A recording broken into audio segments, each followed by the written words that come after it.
and welcome back to the 2021 European Orienteering Championships here in the beautiful Neuchâtel in Switzerland. It is the last competition of these champs, and over the next couple of hours we'll be taking you through the final stages of first the women's and then the men's sprint competitions.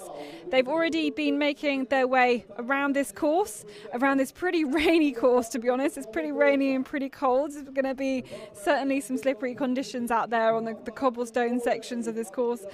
But as usual, the best orienteers, on paper at least, are going last, and this is where we expect to see the medals. So yeah, we've already had some athletes out there, and this is kind of some pictures from the quarantine area where, as we said, those who are ranked the best in the world according to the world rankings will be going last. But Jonas, this has meant that we've already seen some of those who are maybe younger, who haven't got the world ranking points but are pretty good, and we've seen them already perform well in these championships. They've been going out quite early and already putting down some good times.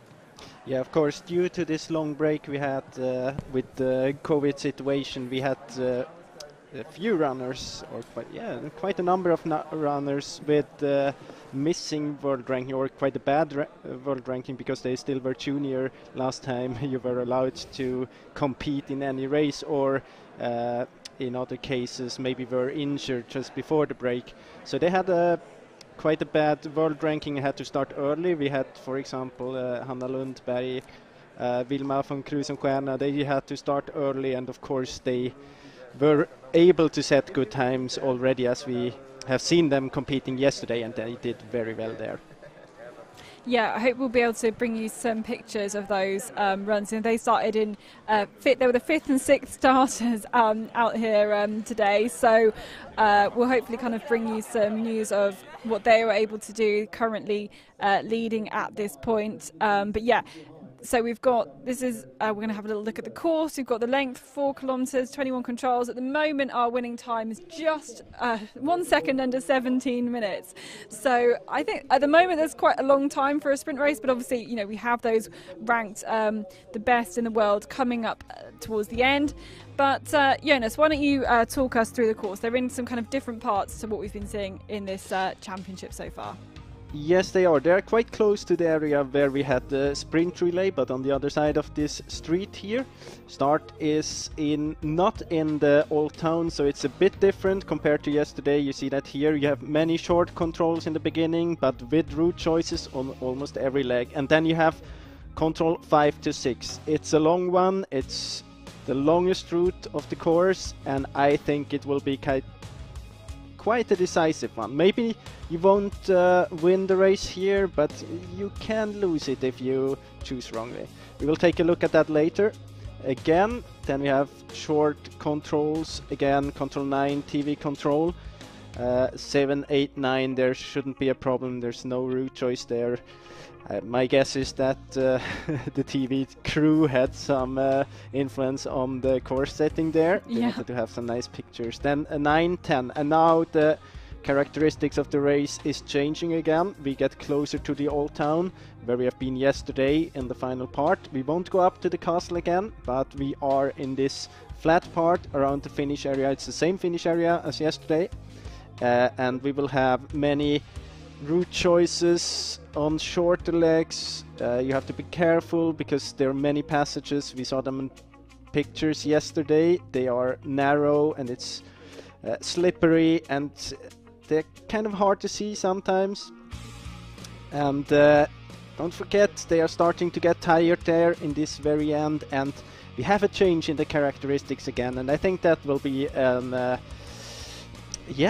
of an interesting part in this race. See how they can handle this change. 17, 18, 19, again short controls, and then we go to 14, second last control, and 15, last control, and then back to the finish. Yeah, it's very, very short and sharp, and you know, when you're tired after going kind of up and down this hill on the first section of the course, then we might see a few kind of small hesitations, small mistakes. We've certainly seen some kind of from some of the split times the possibility of losing and gaining a few seconds, a few valuable seconds, as it's already so close. you know, the results that we've already had, you know, that could be really the difference between a great kind of position, a great result, and something you're a bit disappointed with. So let's have another look then over this long leg. We actually do have split radio controls at 5 and number 6, so we can kind of have a look at how long people have been taking to do this leg. And here are the options, one of which is going straight up the hill, straight up these stairs, and then kind of winding away around this this building here, and basically kind of staying high. The other one is going to be going down. What do we reckon about these choices?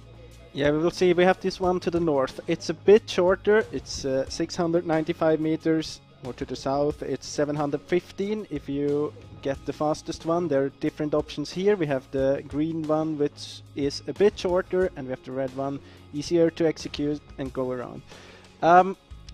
So I mean, the blue one is shorter, but you don't forget there's an uphill there.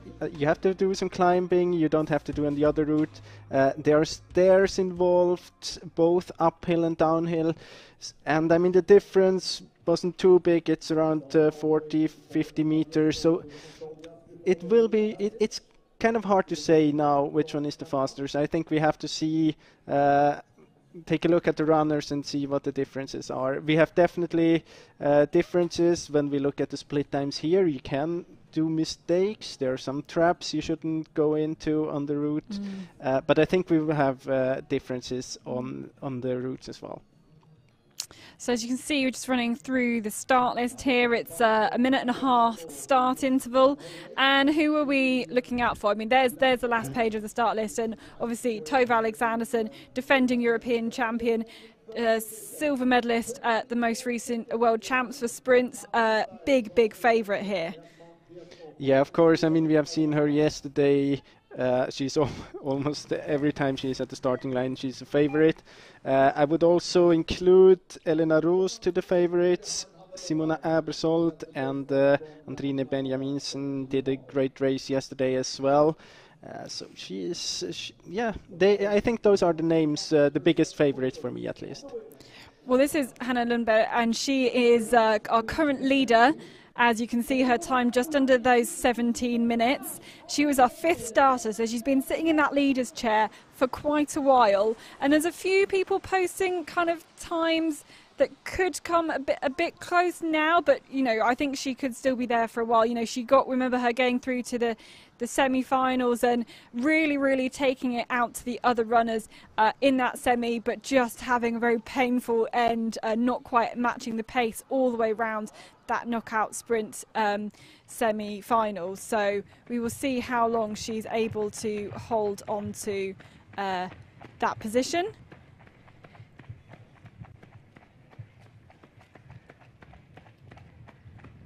So here we are with Isia Passé, and I think they're on the way to the, let me see, might be the 7th control. So this is after the long leg, the next one. There's a route choice there. You see that Isia Passé was able to catch Cecilia Friberg-Klisner, who started 1 minute in front of her. Yep, so on their way to the 8th control here. As you can just see that there are these few controls in this, and you also be wanting to, factoring this route choice from 5 to 6, you'll also be wanting to think about what's easy to execute, where can you take some time to plan ahead. You know, at this particular point there's lots of controls very close together. As you can see, this is the next one here, number 9. So that'll be particularly, they might use that to factor in their route choice. So Basse goes 20th there. I don't think this factor will influence their route choice in the beginning. They won't decide one of the route choices because they can read the map beforehand. But once you have the possibility to read, you have decided your route choice and you have the one where you have more time, of course you have to use that time, and it can be an advantage. But I don't think they will make the decisions due to the fact that they have more time on this one. But we can see here on the GPS, then we can see the differences in the route choice that they're making here, with both Lundberg and Basse going kind of down, avoiding this artificial barrier. They're taking the kind of route to the south, and Emma Biesmo, who's about third place currently at control number 14. She hasn't yet finished, going kind of up and down these steps. The route Biesmo was taking there is 50 meters shorter, but again we have this situation where she has to both go up and down stairs. It's a bit climbing involved, so it's hard to say what's faster. Yep, back at the start here, Alexandra Enlund making her way out onto the course, and there is a route choice decision to be made as soon as they reach that start flag as well, which is, throwing them right into the orienteering, right into the decision making. Here we are with Emma Biesmo, I guess. And here we see this is the part in the old town that we have seen yesterday already. It's quite narrow. Here we see you have to be careful to find all the passages. Yeah, it looks like she's on the very, very last part of the course now. So she's just got one more control to go. This is the final control here. And then into the run-in. And Emma Biesmo, so our leading time currently 16 minutes 59 seconds. And you can see she's not going to be quicker than that, but she will go into second place there. And at the moment, as you can see, we have Sweden 1, 2 and 3 with Lundberg, Biesmo and von Krusenstjerner as well. So that is, pretty exciting at the moment for the Swedes with 1, 2 and 3 currently at the finish. But early days yet. And you have an indication there that it's quite slippery on the course. Oh, yeah, ouch. Bloody arm. Yeah, but you really kind of have to push it. You can't take it too safe, otherwise you're going to be losing seconds at every single control. So you've just kind of got to push through that fear of the slippy conditions. But yeah, so Emma Biesmo there, she's actually pulled up a few seconds, a few places. She was kind of behind von Krusenstjerner towards the middle of the course, but managed to have a good kind of last part of the course.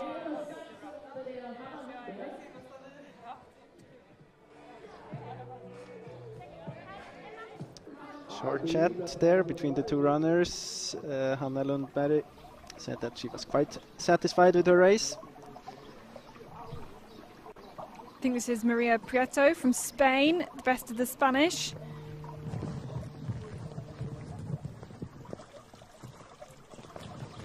And let's see what kind of a time she can post when she gets to this 9th control, just up the stairs. Looks like she's had a great start.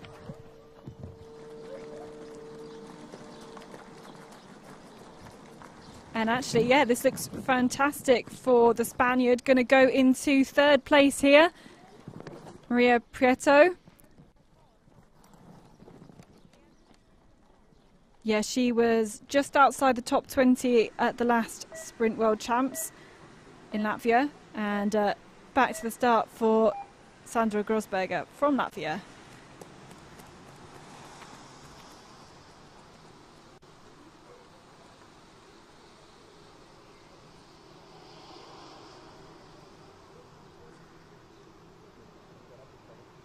And you can see she's taken the different route. She really looks like she's kind of started very confidently in attacking this first part, the first control.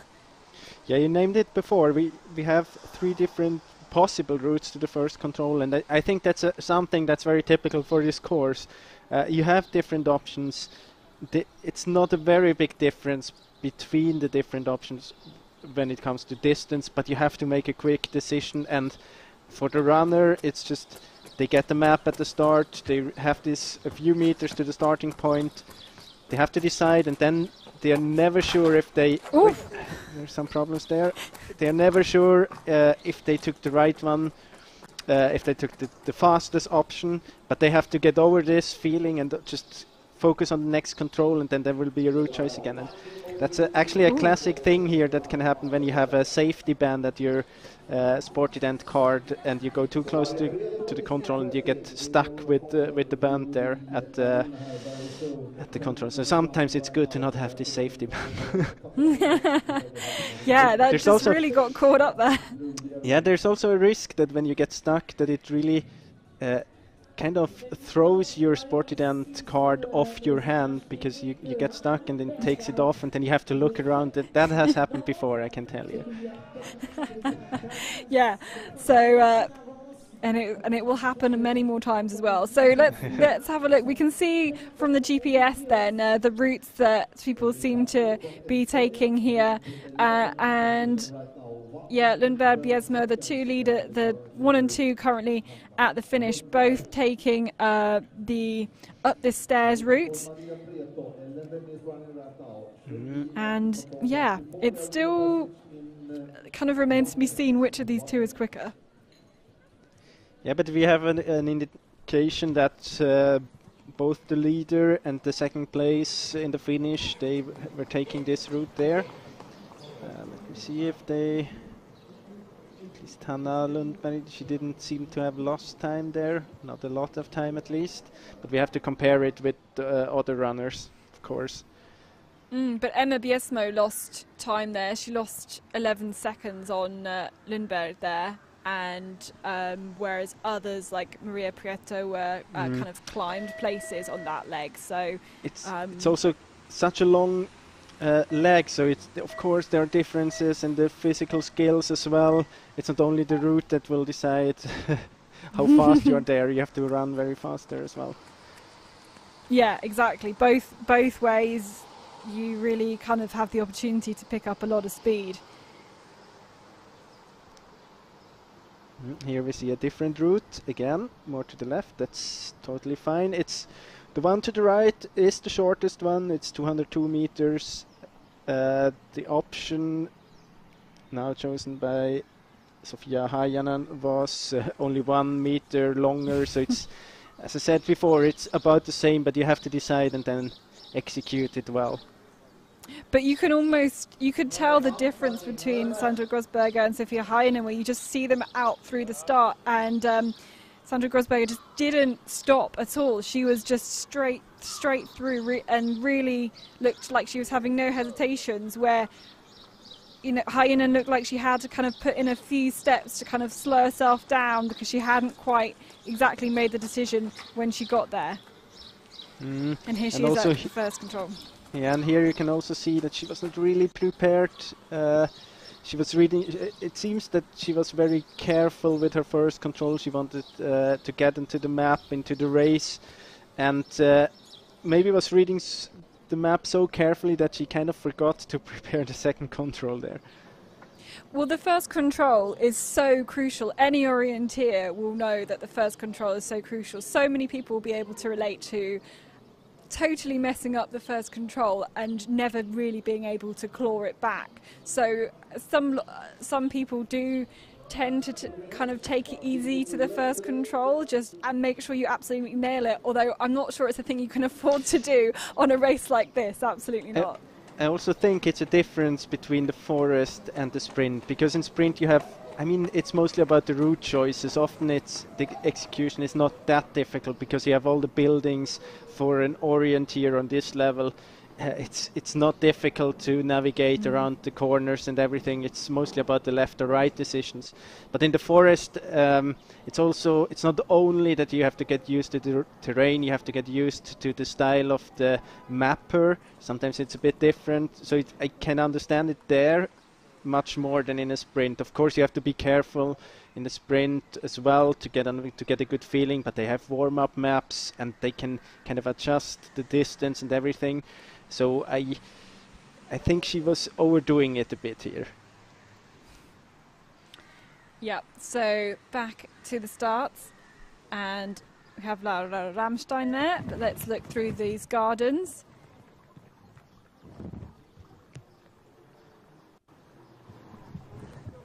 And I think, hang on. Alexandra Enlund. Alexandra Enlund, there we go. But you can see she's already dropping quite a few places here. 45 seconds behind. But you know, she knew exactly where she was going to go to the 10th control. This route, which is shorter, but you can see she's just about to climb these steps here. And will then have to go back down some steps once she's run across the top of the hill as well. Here we are again with Sandra Grossberga.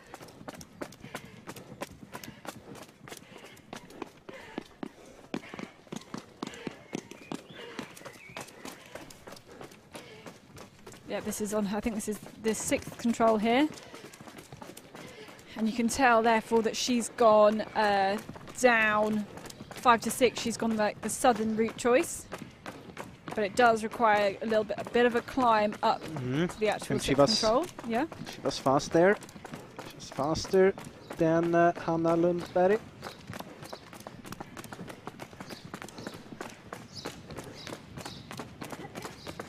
Yeah, she was 9 seconds faster than Hanna Lundberg, the first one to go quickest at that 6th control.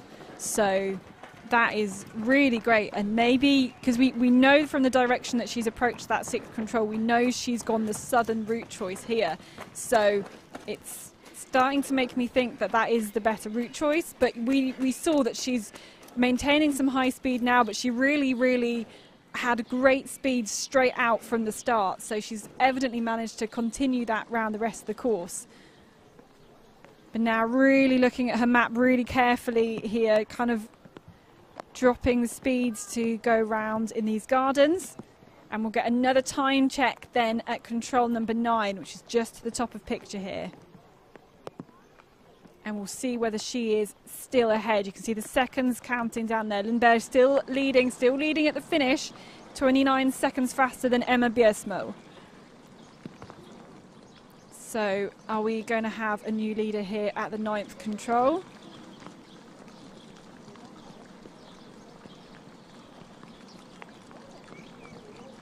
No, she's 1 second behind. So she was 9 seconds ahead at the 6th control. So just losing 9 seconds through just that kind of bunch of controls there is actually quite a lot, I think. Yeah, it can also give an indication about that how fast they were running, and that would mean that the southern route choice would be even better. But maybe she was hesitating more in a part there. Maybe Hanna Lundberg had another runner she could follow or take the back at that place, or she was planning the route choice to 10 more carefully. It's so many different factors they can play in on those short legs here, so it's hard to say. But of course, Hanna Lundberg seems to have done a very good job there on these short controls. Yeah, but maybe you can kind of see her kind of hesitate going down those steps and not quite have the fluidity kind of, and maybe as much confidence going there. She was reading the map very closely. Maybe we're reading too much into it, but so she's currently second by only 1 second though at the 9th control.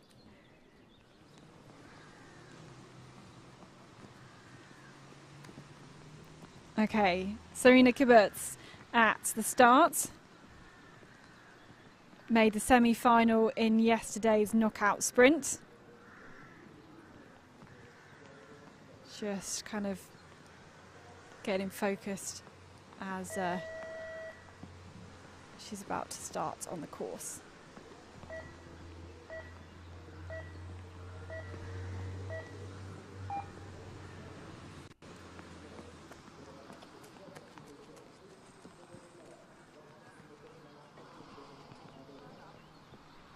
And also today, if you took a close look to the map there, you can see that they had a map on the front side and on the back side of the paper, so they have to turn it when they come when they pass the arena passage. So it's kind of the same thing as yesterday, but not as I mean, today you have a different starting point, so I think Hoopman won't do the same mistake again to read on the wrong side of the map. Yeah, you guessed yesterday, or you made a good spot that you thought he'd started reading from the wrong side of the map, and he confirmed on his social media that is exactly what he'd done. And from that point, there was no way that he could catch up on them. So that was Vera Klemetinen we just saw through the finish there into 7th place, just over a minute behind the leader Hanna Lundberg there.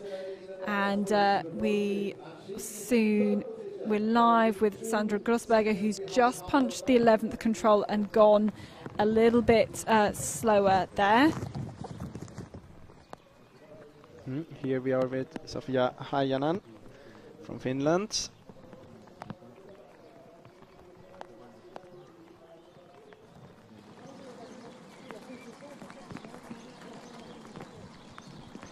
She's late. She lost also quite a lot of time on this route choice. From control 5 to 6. Right, now she's missing the control as well. Yeah. It seemed that she was a bit ahead of her planning, already heading to the south. That can happen if you if you focus very much on the leg coming, then in your head you already punch the control and the whole focus is on the next leg. But of course, first you have to go all the way to the control. Yeah, it's all about constantly switching your focus from where you are right now to where you want to be, to the decisions you're making, you know, a few controls ahead or even just the next control or where you're going to head next. And it's about trying to get that balance right and knowing when you can afford to read ahead. I mean, it's not a very easy thing. You have these small decisions to take every now and then, but you always want to be ahead as well in your map reading to get a good flow. And then you have to switch back to the place where you are at the moment, and this switching from let's say the 200 meters in front of you back to the place you are at the moment, switching back and forth, it's not an easy thing. So you have to be very careful and kind of do some multitasking in your head. So back with the Latvian Sandra Grossberger, and from leading at control number 6, she looks to be losing time here. Going into 3rd place though still at this control.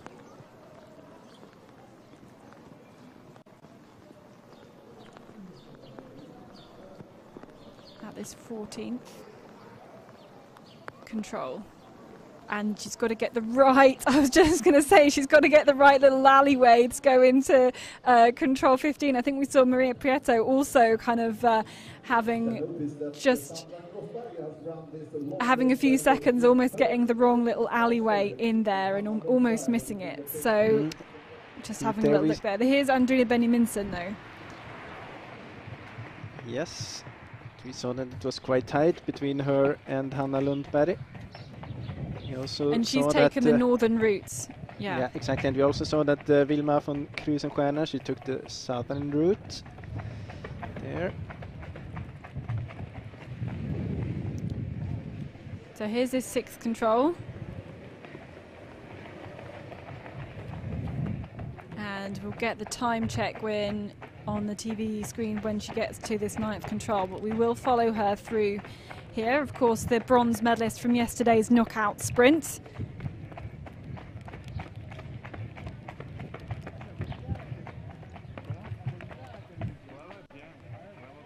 And there where she turned to the left, you already had the opportunity to spot the 9th control. You should definitely take this opportunity, take a look at this control, because she was only she was passing it by a few meters only. So you have to take every chance you get to get some confidence on what's coming. Yeah, because if you've already seen it before, the second time you see it, you know, yep, that's exactly my control. It looks exactly as, you know, as I thought it would. You're not feeling surprised. You're not wasting any energy going, you know, second guessing yourself. It's all very easy. So let's have a look now. This time ticks down. Is she going to hit this 9th control faster than our current leader, Lundberg, who we know was very quick through that little section here with these lots of controls, at least compared to Sandra Grossberger. So, It's going to be very tight here, but Benjaminsen goes 1 second ahead. And that is pretty good because she actually caught up 8 seconds on this little section from control 6 to control 9, and that's pretty impressive. And then she takes this shorter route through to control 10 as well. And we see that they split up on the route to the next control, to control number 10. Also interesting, I think, because this is the first, let's call it, really big name, Andrine Benjaminsen, medalist from yesterday, but it shows that Hanna Lundberg, she did a great job as one of the first starters here. She's, yeah, I mean, she's still a junior, she will be still a junior next year, and running into a bird there, Sandra Grossberger. So yeah, Sandra Grossberger into past. This is the 20th control, just one more to go now, and we'll see her all the way in. It looks like she's fighting with Emma Biersmo for current silver medal position. So it's really been a great race from the Latvian. She had a fantastic start, and then looks like she's kind of dropped a few seconds in this kind of middle stages of the race, but she's got a fast finish then. So Sandra Grossberger, she's not going to take the lead, but will it be second or third? She rounds the corner, it's going to be close, and looks like she goes into second place. There we go, 2 seconds ahead of Emma Biersmo, and this a fantastic run there from the Latvian to head into second place. But, you know, she's still our current leader at control number 6, so dropped some seconds between the kind of the 9th and the 11th controls. And, yeah, so great, so second place currently. So Martina Ruch at the start.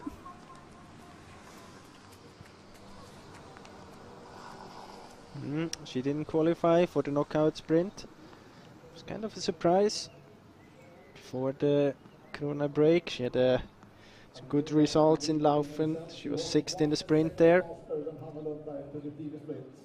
Here we see still very tight between Benjaminsen and Lundberg.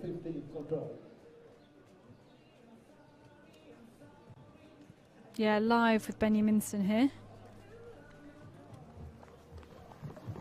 Oh, hard to tell, I think. Now Serena Kiberts is coming through this garden section, and we'll get her time at the 9th control.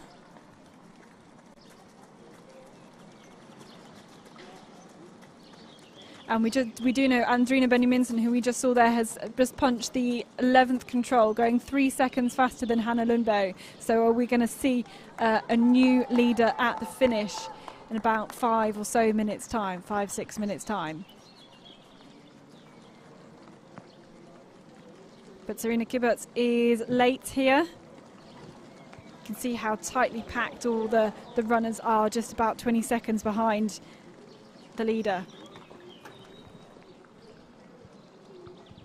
And it looked like she kind of was going to head straight back down the hill, but she wasn't confident in that decision, just taking a few extra seconds to check and to make sure. Maybe she was double checking if there's a fence or an artificial fence on the way, on the route she's about to take.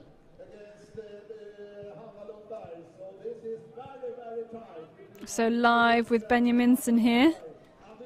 Oh, it's so tight. It's basically, there's nothing in it at this point, and they've still got these few controls to go now. But as she's passing through the arena, she's going to get back that feedback from the arena speaker, from the coaches, from everybody there, and she'll probably hear that it is very, very tight between those two runners, as we see Laura Ramstein through this control number 14, I think. But we are waiting here for Andrina Benjaminsen, who should be rounding this corner soon after having passed through the arena passage. Here she is, bronze medalist from yesterday, and we'll get another TV split time here. And she goes 5 seconds quicker, so the gap is kind of growing, I think, here compared to Lundberg, but it's still, I mean, there's still basically nothing in it here, and they're really going to have to be she's really going to have to be attacking this. In fact, yes, you know, she's just missed the the little alleyway into the 18th. Sorry, there's the 15th control.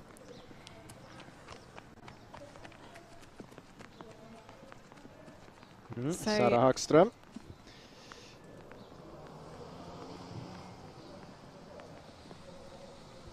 She's going to the route more to the east. She had a very good leg in the sprint relay. Second best time there on the last leg and the fourth leg, taking a silver medal for Sweden. And here we see a mistake by Alexandra Hornig going into this kind of trap. There's an artificial fence, and that's something, I mean, first of all, it's something you can't prepare for, these artificial fences, but it's also a bit against your intuition as an orienteer. You see the street, you definitely know it will continue, so in your head it's always that you can run there, but you have to be careful, because if there is an artificial fence, you're not allowed to go and run through. So here's Megan Carter-Davis on her way to the 6th control. Looks like she's taken that northern route there, and she'll just punch this. Oh, no, she's gone in a garage. It's just there. Losing a few seconds there, taking the punch. And I think maybe we should, say the difference that some teams have been able to train a lot as a team. They've been able to do a lot of orienteering in the last 18 months, and other nations have had different lockdown restrictions, different abilities to be able to train or travel, things like that. So as well as it being an unknown from having 18 months without a World Cup competition, we also have seen these athletes in very varying kind of training conditions, and also taking different approaches to their training with such a long time off. So, there's all these factors to kind of put in place when you think about the preparations that they've been able to make. But let's focus on Andrine Benjaminsen now, on the very last steps. Last meters here.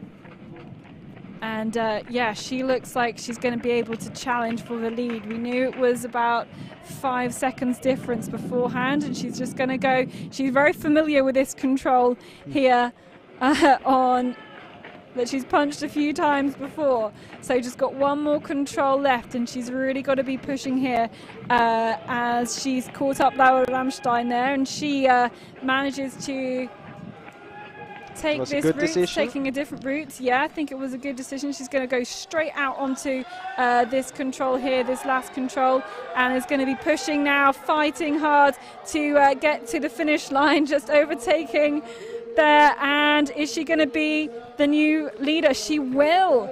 This is great running there from Andrine Benjaminsen. Takes the lead by an impressive 12 seconds here. And really, she was just creeping up the seconds in this last part of the course, and this kind of all these very short controls. And finally, she is the first one to topple Hannah Lundberg, the junior, from the leader's chair. So great running there from Andrine Benjaminsen, just keeping it together, keeping it really, really tight on these last few controls in this part of the Old Town.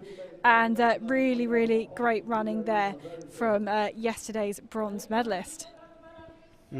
Good job there, especially in the very end. You could see that she was attacking. You could really see that in the last part, from the last control out against Laura Ramstein. She wanted to fight for every second, and you had the feeling that this was the case all the way, at least when we followed her, that she was very eager to attack here on this course. And I mean, now she's in the lead. Let's see what position she will end up on. So Teresa Janosikova is out from the starts, finalist in yesterday's knockout sprint. And I think she was a bit disappointed with coming 6th in that knockout sprint final, so she's going to really want to try and lay down her mark here. The best of the Czechs as we go through. This is the 6th control. And Martina Ruch is on her way down the hill towards this section with the gardens.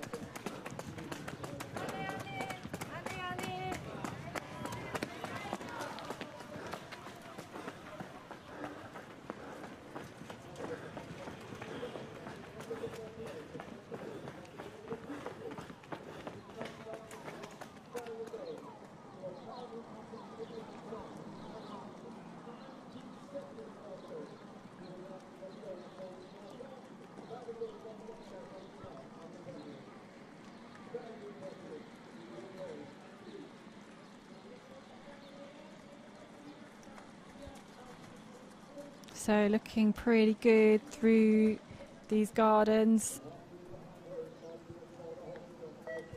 Well, I think she lost quite a lot of time in the beginning somewhere. Yeah, I think so. Natalia Gempeler out to start. And I think the next person we should be seeing through those gardens is Lena Strand. So hopefully we'll see very soon what she has been able to do. And yeah, you can see Martina Ruch losing, dropping down. You can see plus 48 seconds puts you all the way down into 40th position. Very, very tight at this particular point. But I'm hoping we'll see Lena Strand through here very, very shortly. Looks like she's had a pretty good start to... Yeah, here we go. Here she is. She has had a pretty good start to her course, and she's going to go into a new leading time here. There we go, 15 seconds quicker than Benjaminsen.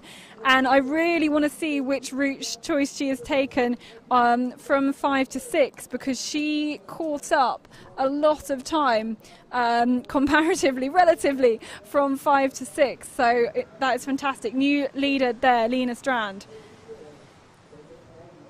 And we've got them coming through thick and fast results now, and these top starters into the top 5 now. Maya Sianoya, bit of a surprise to see her not progress that far in the knockout sprint yesterday, but she ran a great leg for Finland in the sprint relay and will start her campaign. So we've now got only 4 athletes left to start, with Tove Alexanderson going last. This looks like Galina Vinogradova to the finish. Russian.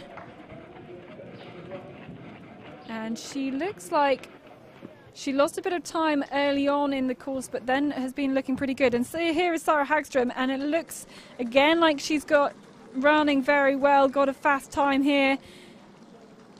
Very close to that of Lena Strand, so I think she will even go quicker than Strand here. She does indeed, and heads up the hill. So new leader at control number 9, Sarah Hagström, goes 3 seconds quicker.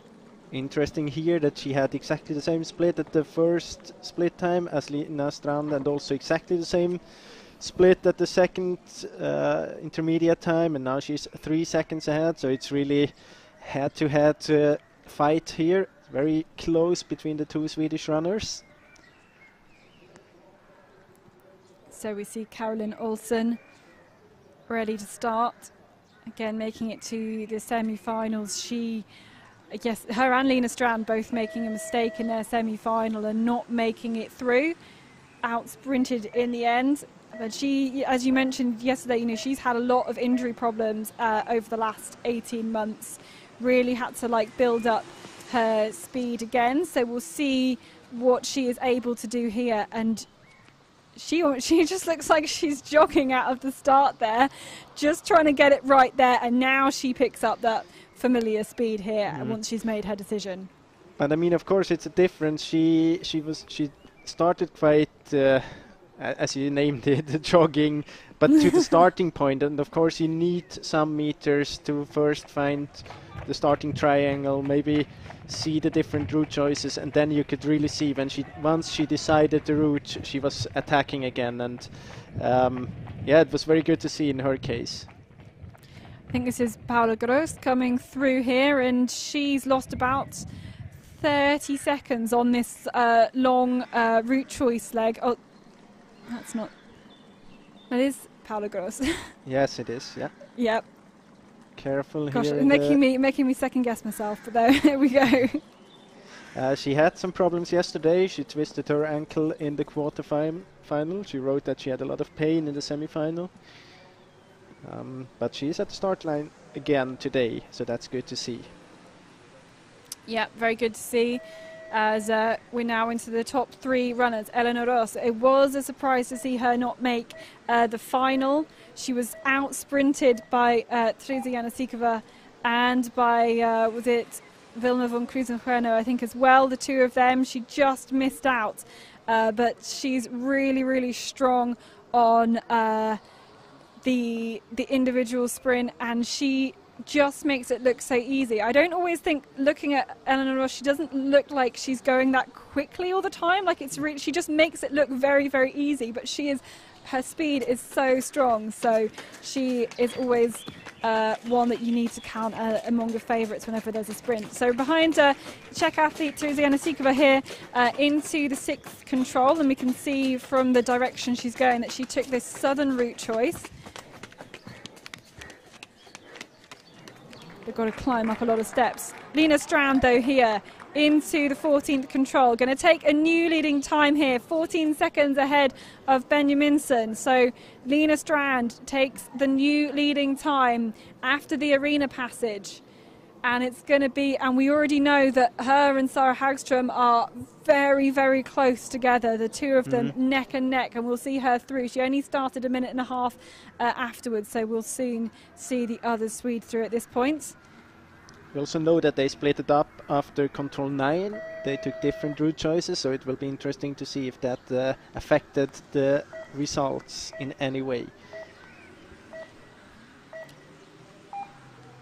Simona Abersold then, silver medal from yesterday's knockout sprint. She's the Swiss sprint champion, and there's only one more athlete left to go now as she makes a really strong start out of this. Very, very confident, very speedy, simple, go for it, attacking the very, very first control. No hesitation whatsoever, and we've got one more athlete left to head out into the onto the course. So let's see, we're probably waiting now for Sarah Hagström, and you can see the clock counting down to the time of Lena Strand, and they were neck and neck, so it's going to be really interesting to see where they are. But the fact that she hasn't appeared yet tells me she's going to be behind that time of Strand, and she is indeed. It's only going to be a few seconds though. It's 3 seconds. So Strand and Hagström are current leaders at control number 14. And it did look like, I think Sarah Hagström lost some time between, about only 4 seconds between controls 9 and controls 11, but that could be crucial as they are so close together. We saw that Sarah Hagström, she was taking a different route there, and as you named it, 4 seconds. It's quite good to compare those two runners here, because we see they have been running the same speed all the way so far. In none of the split times the difference is bigger than 3 seconds so far, so very close race between the two Swedish runners. But of course here is Tove Alexandersson, and now all of the runners have started on this women's course. Great running there. And we'll just go through the Old Town. Not sure who we're trying to pick up. Lena Strand. Lena Strand here. And she's on her way now to the finish. The last few controls will follow her round.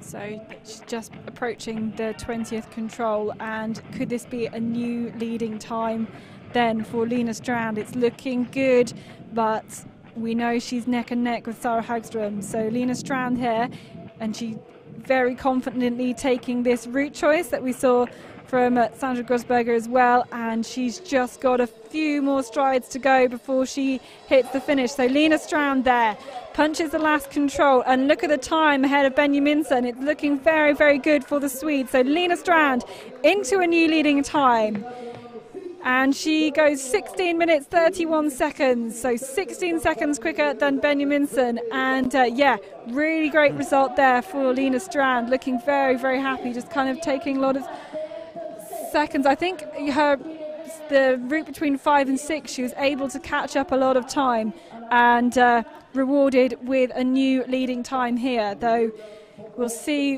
what happens to Sara Hagström very, very soon. She is just punched the 19th control, so I'm sure we'll see her on our pictures very soon.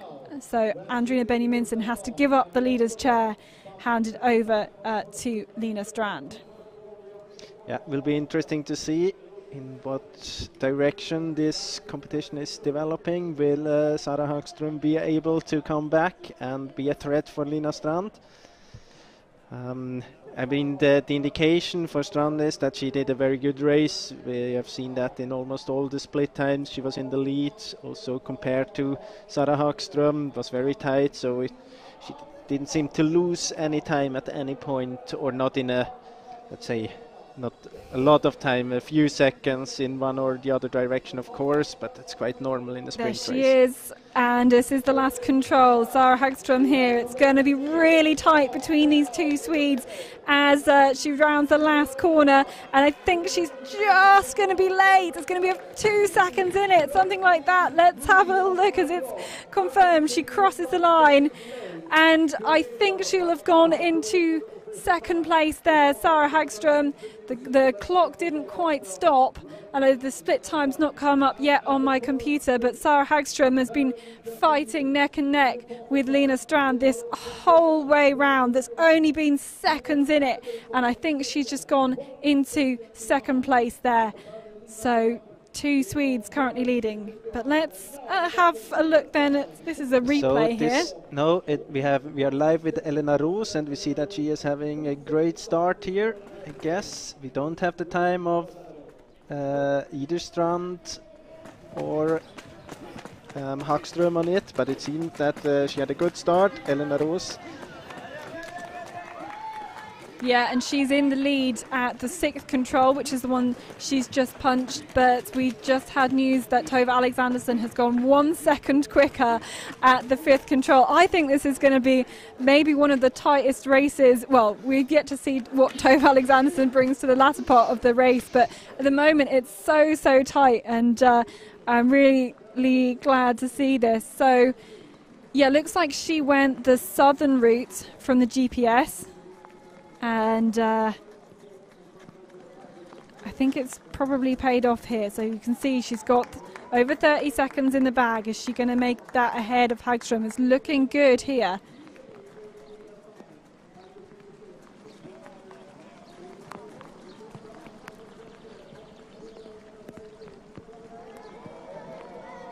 So Elena Roos here punching this night control, and she's just being quite careful to check which decision she's going to make going into there, but she goes fastest by 15 seconds, and that is quite significant here in this early stage of this race. So fastest there, and we've just got Simona Abersold and Tove Alexandersson to go to reach this 9th control. So we're looking for Natalia Gempela here, Russian, 4th in the knockout sprint yesterday, defending bronze medalist in the European Champ Sprint, and she is outside the top 3 currently, but not far off it. Goes equal with Hanna Lundberg there, and looking pretty good here. We could see though from the knockout sprint she didn't quite have the same high speed as those in the the top 3, Benjaminsen, Alexandersson and Abersold, as we can see here. And Simona Abersold then is on her way through this garden section, and we will find out her time as she in a few controls, see how she compares to. So Eleanor Ross is the current leader at control number 9 with just Abersold and Alexanderson to go. So we will see, but you can see she is late here.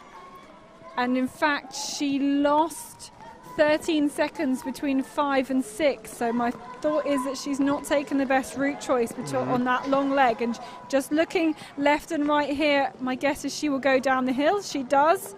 And she goes equal second with Sarah Hagström. So 15 seconds down. And my suspicion is that she has taken the route choice, the southern route choice to control number 6. Oh, sorry, the northern route choice, you're right. Yeah, exactly, because I think now we get quite a good indication that it is good to go to the south there. We have seen Elena Roos, she was picking a lot of time compared to Abersold. Interesting also here, we see that they split up again. It's the Strand Hagström situation as we had it before. I think it was a bit faster to go down, as we have seen Simona Abersold taking there, so maybe she can win back a few seconds there. Okay, so we're looking now at Alexanderson, and we can see the time ticking by, and I think this means that she's taken the good route choice, because she is going to be quite up there, but probably not as quick as Eleanor. Very tight. It's very tight here. So she is going to go into equal first spot there. And also same route to the next control. Yeah, so Eleanor Ross and Tove Alexanderson are equal quickest to control number 9. Here's Gempela, and we're going to follow her through to the finish. She, as we remember, was kind of battling alongside the third place, third, fourth spots when we last saw her through this old town.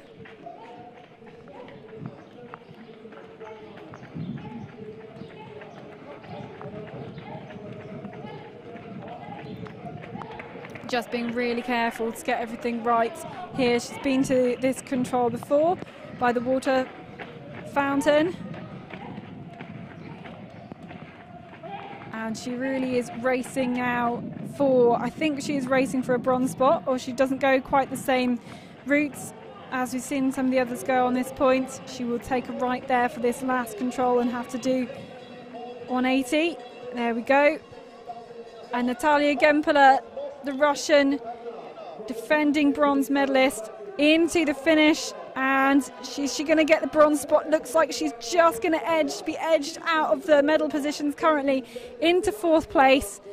Great run there from Gempela. Of course, we have to mention again, she's just come back from a pregnancy about 4.5 months ago, and maybe not back to exactly where she wants to be, but that was a really fantastic route there. And Eleanor Russ goes again 15 seconds quicker than Lena Strands, so probably matching Strand's speed at this point. But really, I think we're going to be looking back at the GPS and the split analysis, and I think we will see that 5 to 6 control being really, really decisive. We've seen people doing that as well, going in too early for the alleyways there to control number 15. But we're live with Alexanderson. We can also see Ross and Abersold, and I think it was Eleanor Ross has gone a slightly longer route into this 11th control. Haven't really seen that one first. That's this kind of covered part here that was slightly special mapping on this point. But behind Alexanderson, and we'll see whether she is going to be matching the time of Eleanor Ross. So those two still are leaders.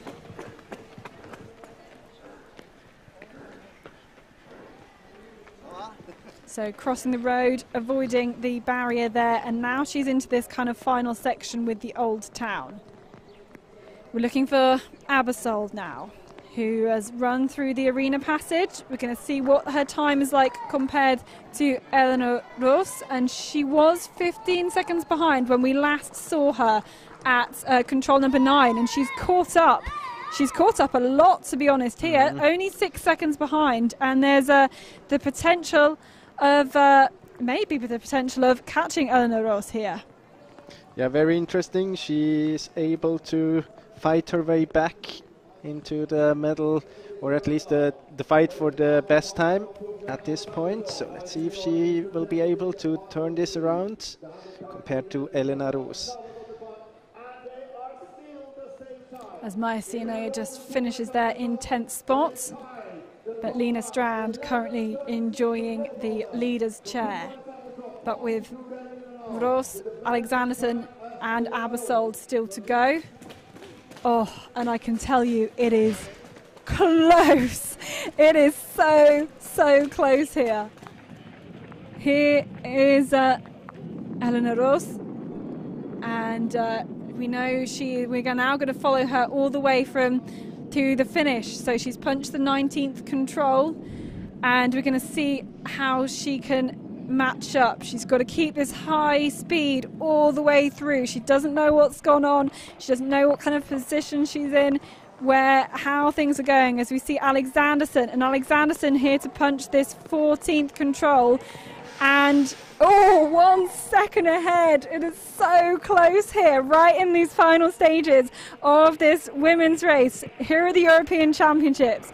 And Eleanor Roos has got one more control to go now before she heads to the finish. She's going to take this right-hand turn in, and she's just really got to keep pushing all the way. She knows she's got 2 runners starting after her. She doesn't know how fast they will be, and she punches that control into the finish. It's certainly going to be a new leading time for Eleanor Roos, but how will she fare compared to the others behind her? Eleanor Roos takes the new leading time here for Switzerland, and she goes pretty much collapses across the line, congratulated by Lena Strand, who will now vacate the leader's chair.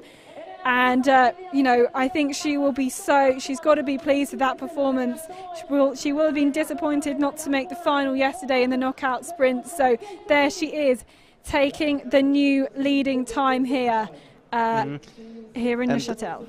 And already yesterday we got the feeling that she had good control over the map, and got the same feeling today. It was a good race all the way, maybe at one point not the very best route, but I mean the chance that you take the fastest route at every control is quite small. So I think this was a very, very good race, and she seems to be satisfied with it. But let's see, it will be very tight now in the very end. And this, we can see from the split, is going to be so close between Abersold and Roos. She's been clawing back the seconds, having been 15 seconds down at the 6th control. She is clawing back the time, nearly missing that little junction there. And she's really got to push the last section. You can see she's got 14 seconds to go to make it into the finish. And is she going to take the lead away from Roos? It's going to be so tight here. Abersold coming into the finish. She's only got a few seconds in it. And it looks to me, it's so tight. She's going to be 1 second behind, or 3 seconds behind there. Abersold, she worked so hard to catch up those final seconds in the last part of the race. She did so well to catch up from 15 seconds down, but heads into 2nd place. So Switzerland 1 and 2, with only Tove Alexanderson still to come, and it's still seconds in it between those top three runners. This is fantastic to see. I think it's one of the closest women's races we've seen in a long time, and that is great to see all these women performing at this top level and really battling it out. So Abersold into 2nd place. And in the very end I got the feeling that Roos was just a little bit more distinct around the corners, maybe a bit more ahead in her orienteering. But let's see now if Tove Alexanderson can be up there as well. Now this is going to be really tight here. You can see the clock ticking down to see if she's going to be quicker than Eleanor Roos, and she's just got to make it round this corner here.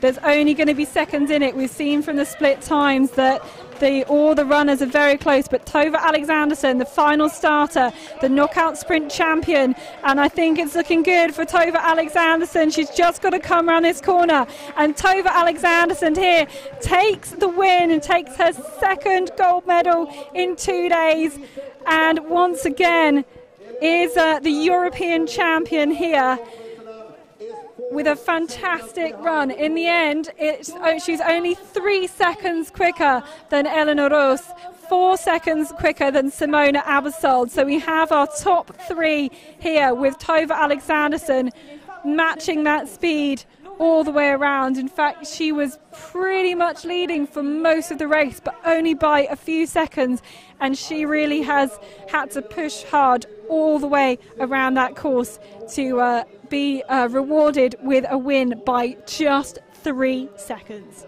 Yeah, but a tight race. I mean, if you look at the splits, the difference between Eleanor Roos and Tove Alexanderson was never more than 5 seconds, and that was just at the second last control or third last control. So it was very, very tight all the way, also compared to Simona Abersold, but she was a bit behind after the long leg to the 6th control. She managed to fight her way back. She was 15 seconds behind on control 6, and in the end it was there were only 4 seconds. So for Abersold, really this long leg was decisive. But what a close race here, and great performances of all 3 of them. I mean, it could have been in favor for every of the runners here. In the end, Tove just managed to be a bit more distinct, maybe around the corners in the very end, but it was so close. It's, as I said, it's 3 and 4 seconds. It's nothing. Yeah, it really is nothing, and a small miss of a junction can play, just add 1 second onto your time, add a couple of seconds onto your time, and that's the difference that we're talking about here. After 16 minutes of running, after 4 kilometers, they're within the top 3 within 4 seconds is just fantastic to see, and we're kind of more used to seeing this on the men's side of things, but it's so great that we can now see this on the women's side, that really even you can see the top 8 within a minute there, and Hannah Lundberg rewarded with a top 10 position, having been on the leader's chair for such a long time, and Sandra Grossberger as well, one we were focusing on towards the start as well. But now let's have a little look at this GPS tracking. I don't know whether we'll have tracking for all of the athletes the whole way around, but let's see if we can see what happens particularly to this 5th and 6th control. We can see them all already taking lots of different route choices here. Lots of route choices around the whole first part of the course. You could see that they were splitting up to the 2nd control, at least what we can see from the GPS here. They were splitting up to the 4th control, but still they're quite close together at the 4th and 5th control. And now let's see what the differences were here. We see that Roos is going to the south, and we see that Abersold is going to the north, and that's where she actually lost the title today. It's because she was let's see, 1 second behind Roos at control number 5, and she is 15 seconds behind Roos at control number 6. And in the finish, we know the difference between Abersold and Alexanderson is only 6 seconds, and compared to Elena Roos, it's 1 second. We see that Alexanderson, she was also going to the south, but she was going all the way around there. Let's see what her time was there.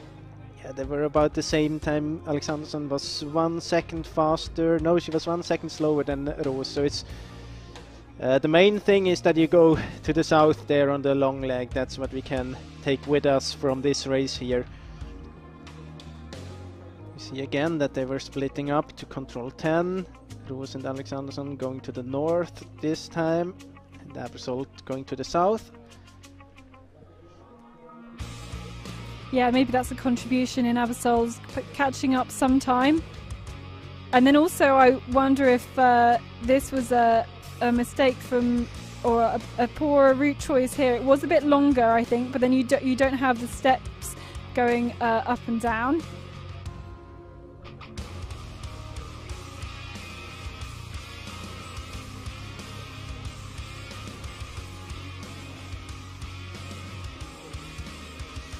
This also shows they're taking the different route choices, but there's pretty much nothing in it. You've just got to make the decision and not be hesitant and go for it. Well, I wouldn't say it's nothing in it. It's we have seen it some seconds in one or the other way. I think it yeah, if you take they're splitting up quite many times, so maybe it's 1 second in the favor of one runner, then a few seconds back in the other direction. So I mean, you never lose a lot of time, but I think if you would choose a bad option at every route here, even if it's only 1 or 2 seconds, you will end up with quite a big time loss. So it's quite crucial anyways, especially in such a tight race here, that you decide that you get these right decisions every now and then at least. Yeah, you've got to average out more right decisions than wrong decisions. Right, well, we are done with the women's race, but we've still got a whole men's race still to go, featuring that same long route choice leg that's really, I think, going to prove decisive again in the men's competition. And so they've already been going out for a good few hours now. And so we will try and bring you up to date with what's already gone on. But as again, you know, we've got the best in the world rankings starting towards the end with Yannick Michels, our last starter, who has been doing well so far in this men's competition.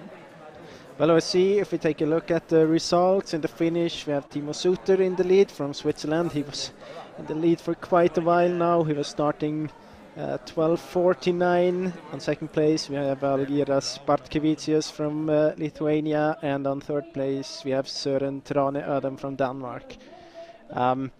So a very good race by Timo Suter, but of course, I mean, as you mentioned before, the very best runners will come in the end now, and I think we will lower this time at least with a few seconds when we come to the very end of the race. Yeah, it's the same, so a similar course to the women's, but let's talk us through it. Yeah, we have a bit of different situation here. In the women's race we had only one control here, and then go to control 4 as we see it here. Here we have very many short legs, which can make it quite difficult. Then we have this long leg between 8 and 9 that we have seen in the women's race, where we think that it is faster, or it was faster in the women's race to go south. There are two different options on the south option there. Didn't really matter which one you take, but you have to go to the south. That's what we learned from the women's race. This is the TV control after this small park and garden that we have seen quite many times now in the women's race. And then directly after control 12, the same route choice again. I've seen them splitting up. I think it was a bit faster again to go to the south there. And then from 14, as in the women's race, we go back into the old town of Neuchâtel, and we have a slightly longer loop here, but it's quite similar to the women's race, so the same difficulties. It's many quick decisions to take. We have seen it's not, you don't have many seconds to win at the route choices, but you can definitely, if you choose the wrong route many times in a row, you can lose seconds, and we have seen it's very tight. It was very tight in the women's race, and we expect it to be very tight in the men's race as well, so it can be decisive. You are tired. We have also seen a few of the runners doing quite big mistakes in the very end when they missed the passage in the men's race. We had the Isaac von Krusenstjerna, he missed half a minute there, one of the last controls. Otherwise he most probably would be in the lead now at this point of the race. Yep, so yeah, as you said, we've got Timo Suter as our current leader from Switzerland, only 1 second quicker than Algiras Bartkevicius from Lithuania, and only 3 seconds quicker than Søren Trane Ødem. And it's interesting to see that we, if you're leading at the first split, you may not well be leading at the second split, and it's all down to this route choice. So we'll kind of have another look at it again.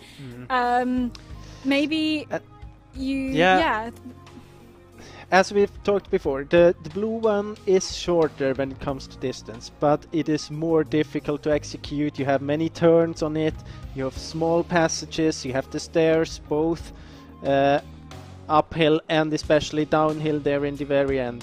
And if you look at the southern route, you have big streets to run on, you have a lot of time to prepare yourself for the coming situations. You have two options there in the end. We saw that Elena Rose was taking the green one, we saw that Tove Alexandersson was taking the red one.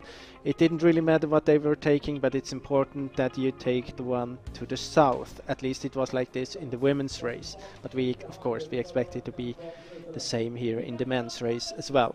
So I think it's mostly about the fact that it's more difficult, it's more narrow, and it's this uphill and downhill on the steps that make the difference in the favor of the southern route.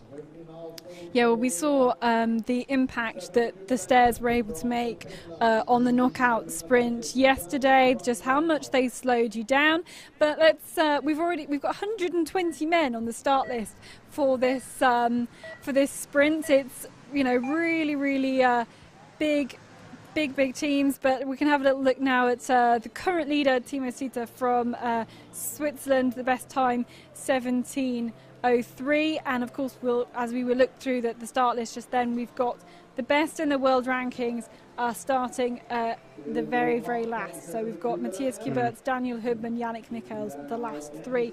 Anyone we want to pick out who we could be looking at for quick times like slightly earlier in the start list? Yeah, of course. Now we have on the way, we have Ricardo Rancan from Switzerland. He was running a very strong race yesterday with a 4th position. I would highlight Max Peter Beimer.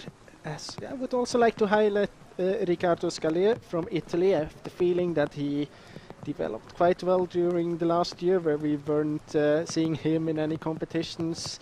Gustav Bergman will start quite early as well, and then of course the late starters, Kasper Fosser, Joey Hadorn, Wojtek Kral, Matthias Kiburz, Daniel Hubman and Yannick Michels.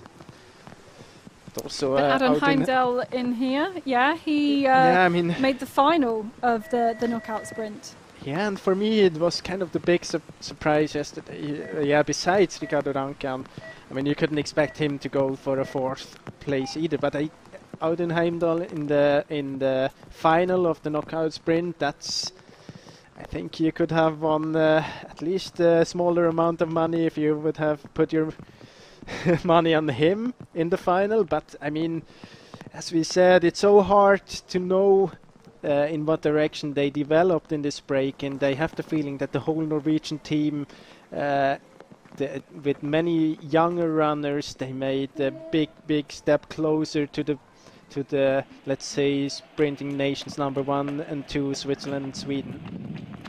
Yeah, well, we saw just how many, there were 5 athletes from Norway who made it to the semi-finals, and one who made it to the final was Ricardo Rancan here, who we can follow all the way to the finish, and he's had some great split times so far. Looks to be a promising run from the Swiss.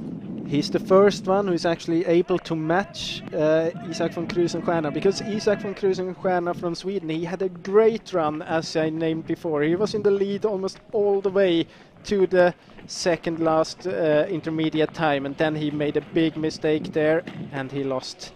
He kind of lost the race there for him, of course. He would be in the lead with a big margin, but now it seems very good here for Ricardo Rancan. Yeah, it looks very good as you see the time ticking down, but seems to be a little bit hesitant through some of the parts there. There's a lot of changes of direction. You can't pick up too much speed at any point, but certainly he's going to take the new leading time here.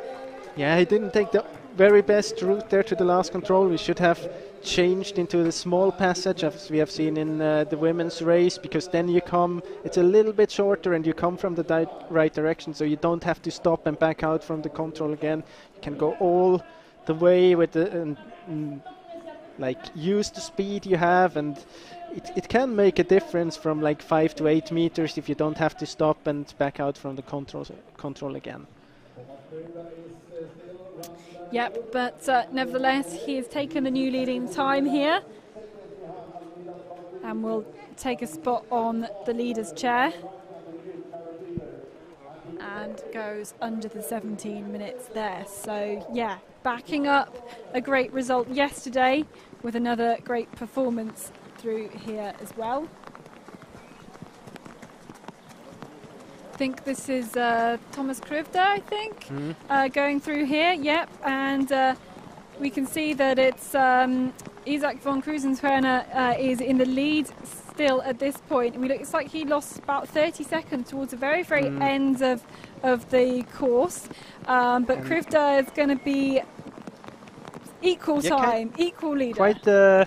Quite an interesting name. He was good in the qualification. He was in second place there, just behind Matthias Kiburt. He didn't really manage to continue in the same way in the knockout sprint yesterday, but he showed that he has potential, and yeah, let's see what he can do today. He started very well, and this is Max Peter Weimer from Sweden.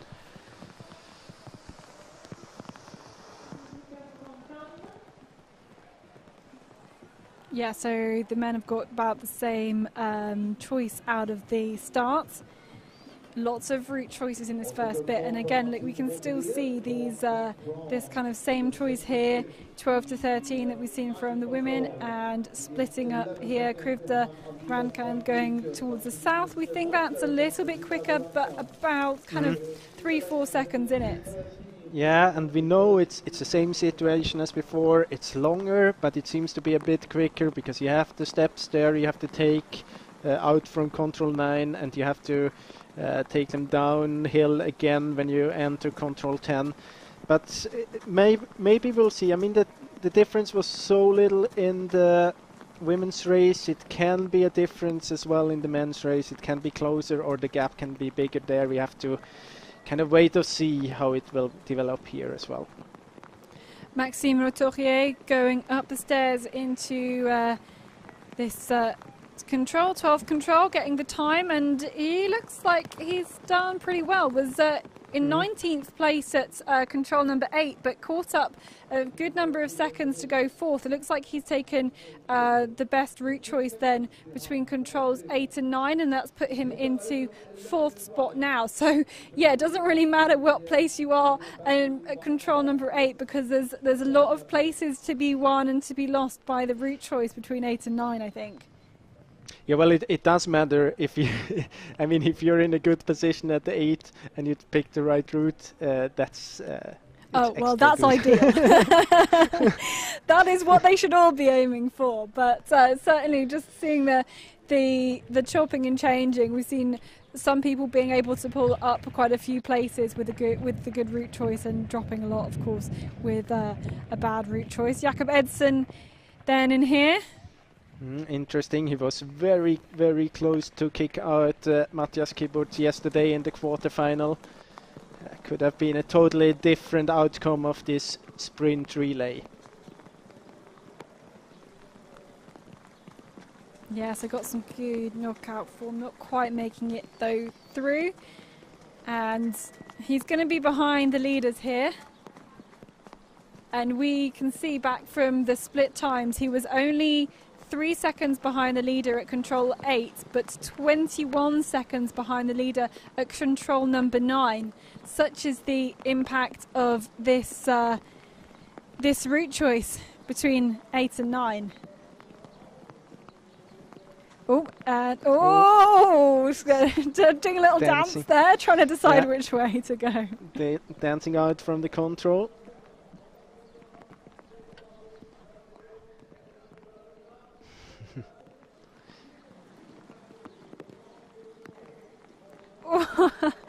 Yeah, he had not made his mind up on that one, and maybe he was going to go the other way, but then you kind of get distracted by the other runners that you see making their decisions, and it can just make you second guess your choices, your route choices.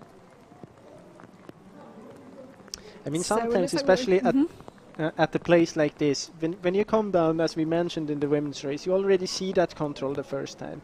And if you have the situation that you see a runner in front of you punching there and leaving the control at one or the other direction, it can actually influence your choice as well, because you will know when you come there, let's say 1.5 minutes later, which direction the runner in front of you was choosing, and it kind of it will be marked in your head that this runner is going either up or down, so it might be an effect on your decision as well. I don't know if he saw anyone and got unsecured there, but it definitely can affect you if you see other runners taking different decisions than you would make from the very beginning.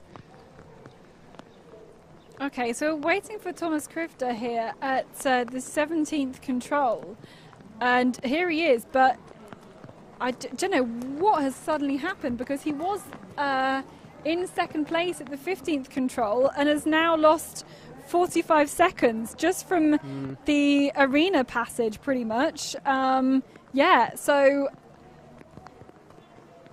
that's a mystery. Yeah, he must have done a mistake there.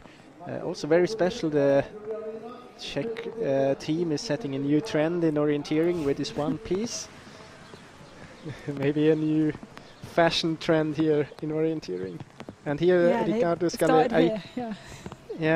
Ricardo Scale. I just get the impression that I have seen a few results from Italian competitions last year, and I got the impression that he really made a step forward and is closer to the top runners.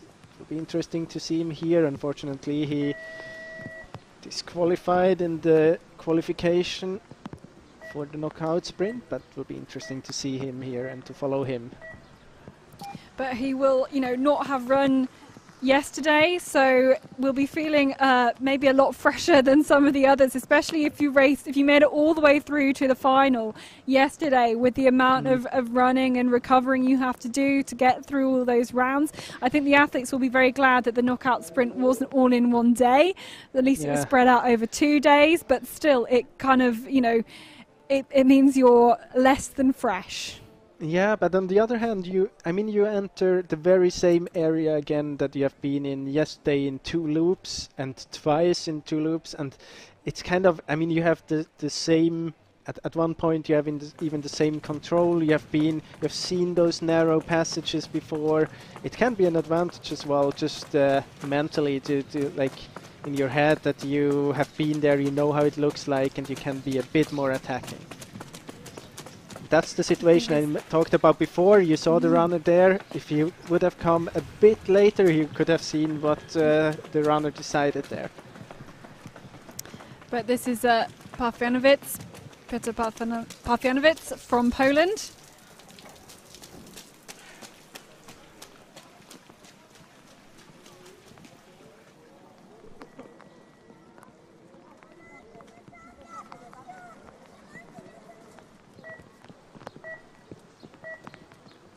Can look back at the start. Robert Merl from Austria.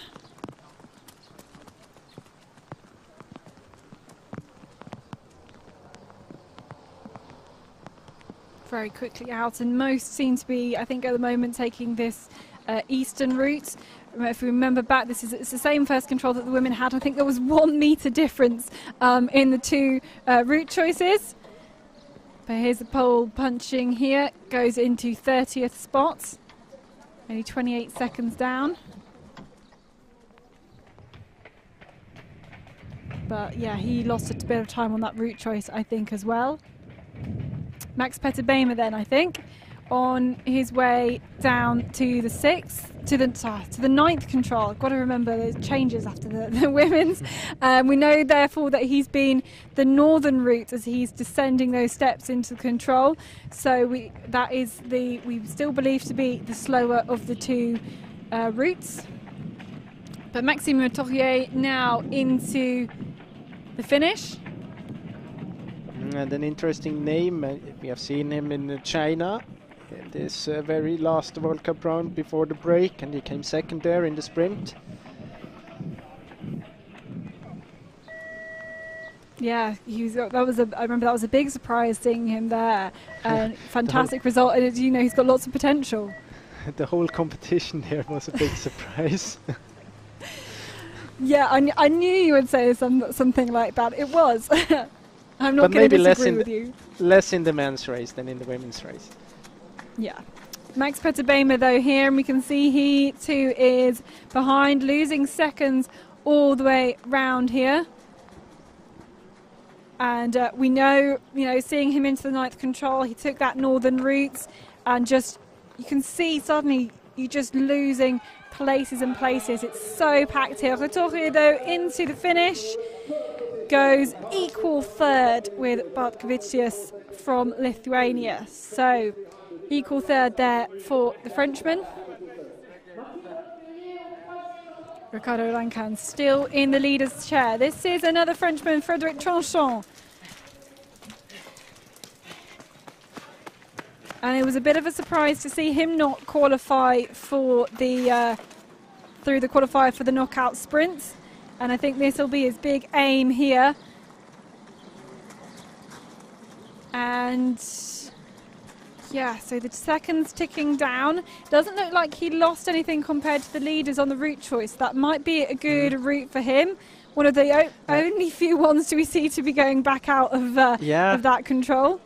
Actually, it's shorter to go back out, but again, I mean, you have to stop and you have to back, and it's interesting because I know that the Swiss team, they tested the effect of having to stop at the control and back out again, and they came to the conclusion that it can make a difference of like 5 to 10 meters if you have to stop totally and back out from the control compared to if you can just continue in one direction. So I think it's more or less the same if you in this case there it's more or less the same time-wise if you back out or if you continue, but of course it takes more energy to stop and go again. So I would continue. I think that's a good option there. Yep, so just seeing Jonas Ecker go out to the starts. Ricardo Rancan is still in the leader's chair. I think there is a big smile behind that mask, and he's still leading, in the last kind of few sections. His time's still stacking up very well. Back at the start though, Gustav Bergman is ready to go. As we were chatting about, he was disappointed with, well, I don't know, he said he had a good route, but just really wasn't kind of quite on it, quite pushing hard enough, and maybe being a bit too careful maybe in the qualifier for the knockout sprint. I mean, it was a big surprise that he didn't qualify. He was very good in the Swedish test races, and he's so experienced, and he didn't miss anything, but he said that he was just not ready enough, thinking or like expecting him to be with a good race in the final. I mean, it's so tough if you only have 12 runners to qualify for the next round in your heat, and it's very tight in orienteering in sprint in the men's class. So it's you can't afford to. No. You absolutely can't afford to back off because, it can be the difference between qualifying and not qualifying. Ruslan Glibov there through into the top 40. Look how so packed it is at this point in the course. I mean, that just really shows you how tight, how close this race is at the moment. Of course, we've still got the best of the best yet to start. Milos Nikodym here at the start. Also didn't qualify through to the knockout stages of that knockout sprint. His big focus, of course, is a home World Championships in a couple of months' time. Basically lives in the area that the World Champs will be held, and that will be his big target. We'll probably see this as a test of what he can do ahead of those World Championships, which now, of course, include the sprint disciplines. They weren't going to, they now do, but he heads straight out into that terrain. Yeah, as you mentioned, Jonas, sporting the new one-piece, oh, goodness me, nearly falling over on the slippery grass there. Yeah, sporting the new one-piece. I'm not sure what I think about it. I know that the company making this running shirts is also quite much focusing on cycling, so that might affect this choice of the running kit. And this, I think, is Ricardo Scadet. So let's see if I was right with my expectations for him. Expectations. Well, he certainly started off well, was 5th fastest to that first to the first point, our first radio control, which is control number 8, but has lost over 30 seconds compared to the leaders, and we know he's taken the northern route choice because he's dropped down. So had a great start, but this route choice is proving really, really crucial again on this race.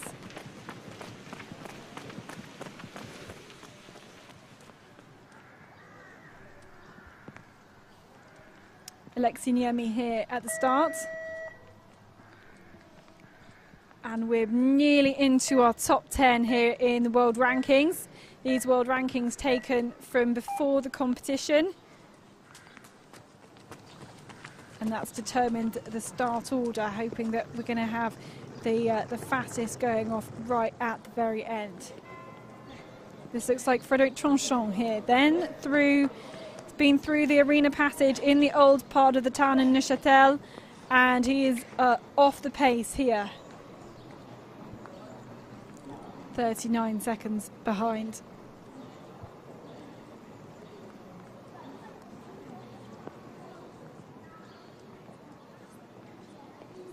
And our current leader at that point, still Isaac von Krusenhörner, who lost a mystery 30 seconds somewhere between from that point onwards and has dropped back. He's currently in 7th spot. Feel really sorry for him. He had a really great race all the way until the very end, where it actually is quite easy. I mean, you can miss a route, as we mentioned before, but then you would lose only a few seconds, but he lost half a minute there, and I think it can really destroy I don't know, maybe even top 6 for him today, or at least the top 10. Yeah, it's a pity. Yeah. And also he was disqualified for going in some olive green in the qualifier for the knockout sprint as well. So that was a really big shame. As we see Robert Mell here. And doesn't seem to have dropped very much time on the choice from 8 to 9. So is looking very good, and has actually caught up a few seconds on that little group of controls very close together from 9 to 12. So Robert Mell having a great kind of first part of this race, as we see Luca Basse then heading out of the start.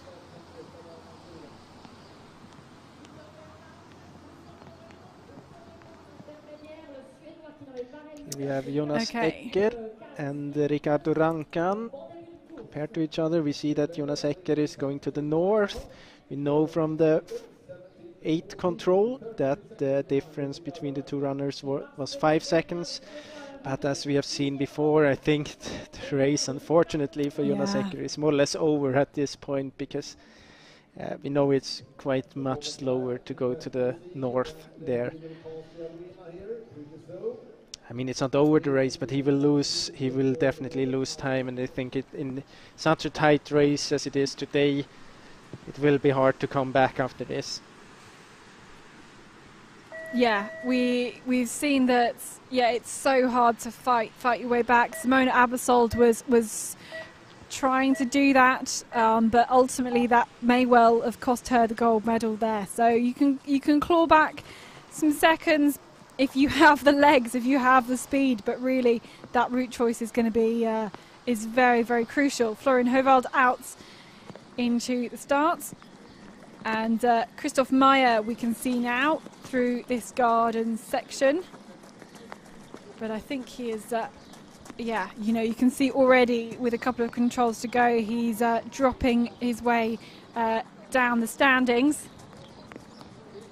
And you see how fast it goes. There are so many runners within a few seconds, and if you lose 20 seconds, 15 seconds on this northern route, you can just imagine how many places in the result list it is. Yeah, you know, 48 seconds down and you're in 56th spot. You know, there's 120 men on the start list today, and the nature of the European Championships means you can have huge teams. That just mean there's a really, really long start list. I mean, the Swiss team has something like 10 men in the team, and it means that yeah, there's just a lot of runners if you compare it to something like the World Champs where it's only 3. So it can mean that only a few seconds and you drop way down the results. Yeah, maybe to explain why the Swiss team is so many runners in the start list. They have both the European champions, because Matthias Kiburz and Daniel Hupman shared the victory, and also Daniel Hupman is the reigning world champion. So then you get a personal spot for this race here. Yeah, they get a guaranteed spot in the next championships. They do indeed.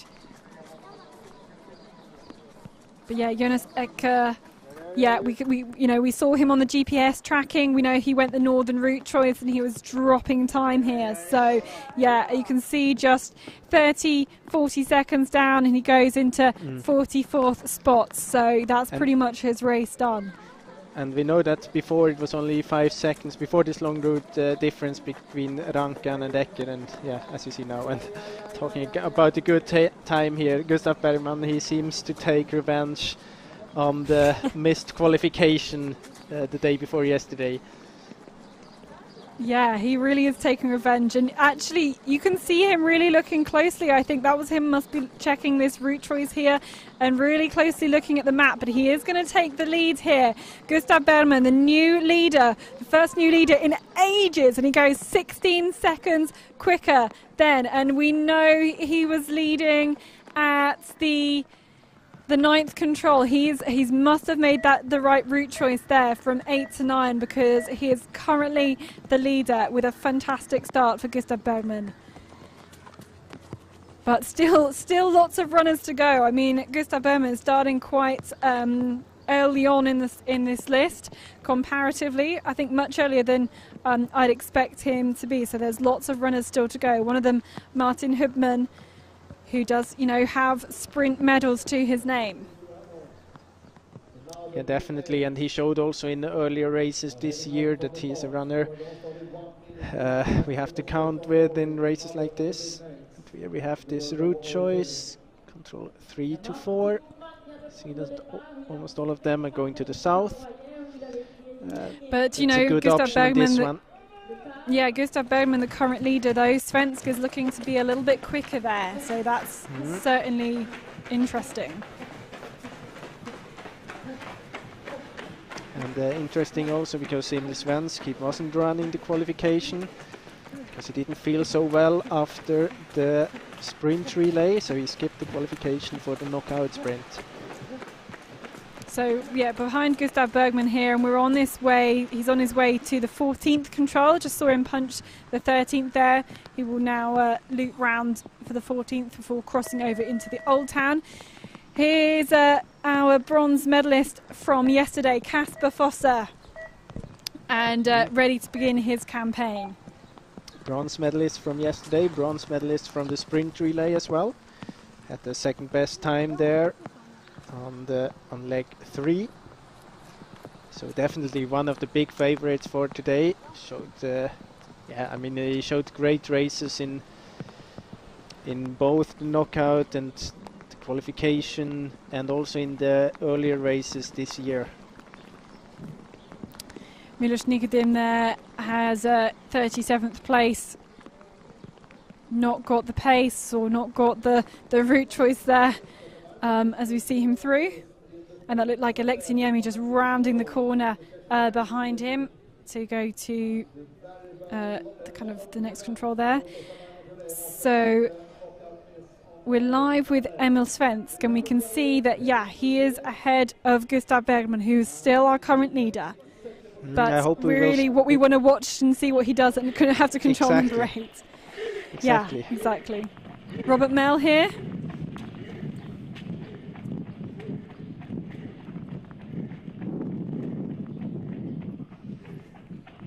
And we're following him all the way through to the finish.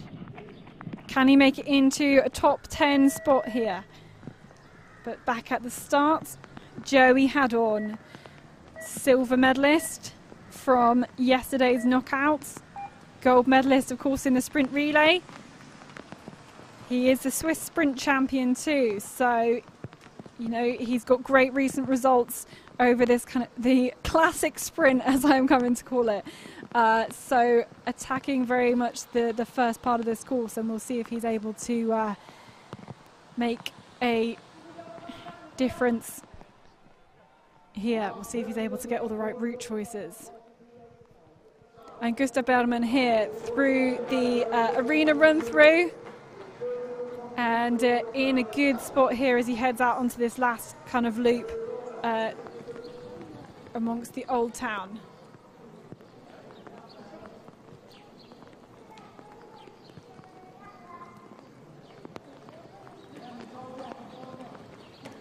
Oh, and I'm just checking on the GPS, and Emil Svensk has gone south from 8 to 9, so he's made the right decision there. So it's going to be, at the moment, between Gustav Bergman and Emil Svensk. So that is exciting to see where he will be after that route choice. Gustav Bergman just heading through, nipping into the little alleyways there. And now here's a name who is our defending world champ silver medalist, Tim Robertson. He said that he kind of messed up on the butterflies in the quarterfinals yesterday of the knockout sprint. Didn't end up going through. Was pretty disappointed with himself, and he'll be really wanting to try and again take revenge for that one in today's race, as Luca Basse into 21st spots.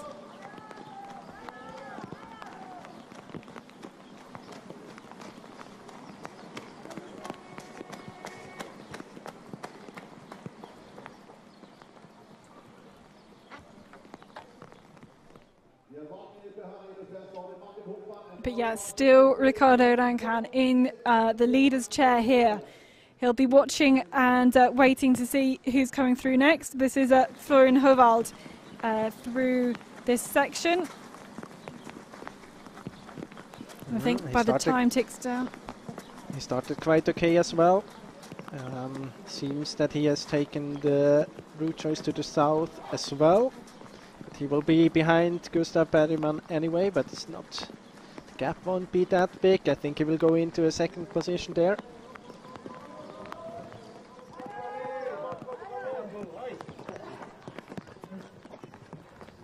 Yep, so Hovald's into second spot, and it's 8 seconds behind the lead.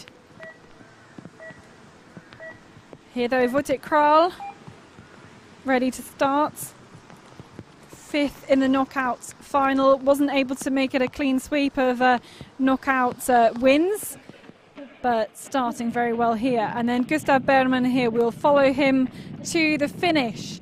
And he is leading so far around this course, and he's probably going to have quite a nervous wait here. Just looks to be checking off all the alleyways as he goes through. You've really got to try and keep the high speeds with these lots of controls coming thick and fast in this old town in Neuchâtel.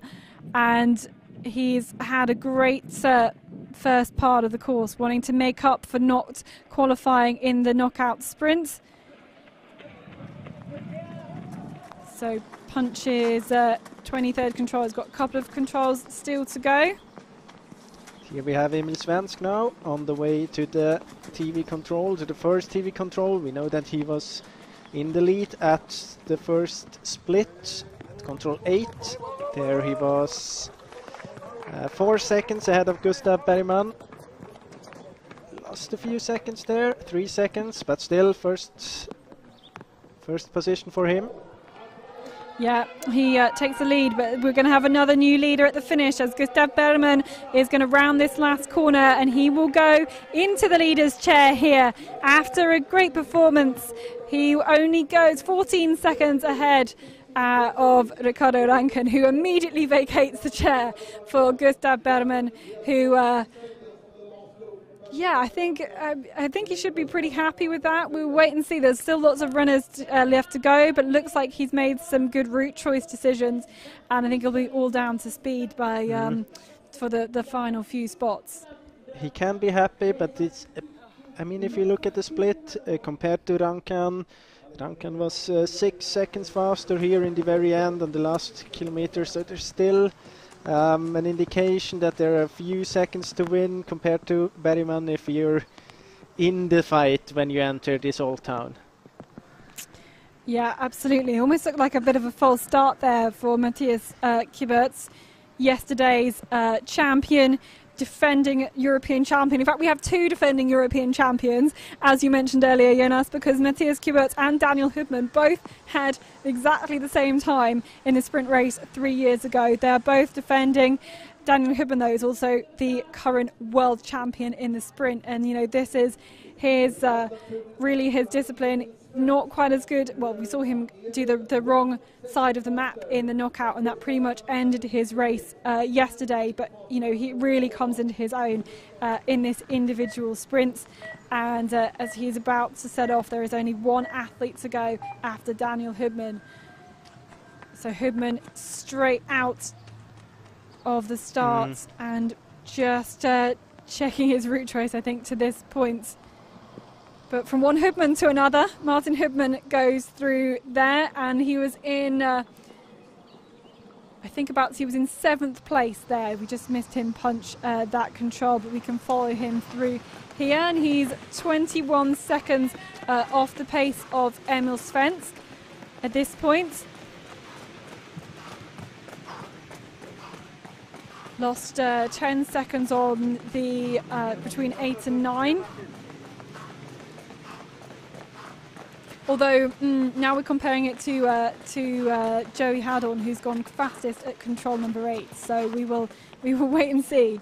Kasper Fosse, though, here through. Wait, that's a mistake. Oh, there we go, mistake there, and that's a couple of seconds, and having to turn back around as well.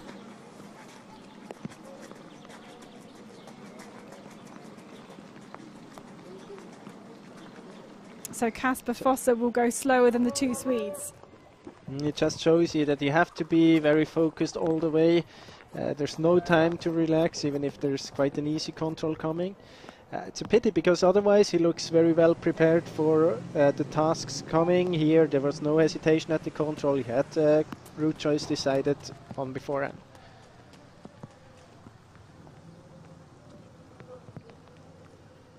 And Yannick Michels then is the final starter. This is again the mistake from Fosse.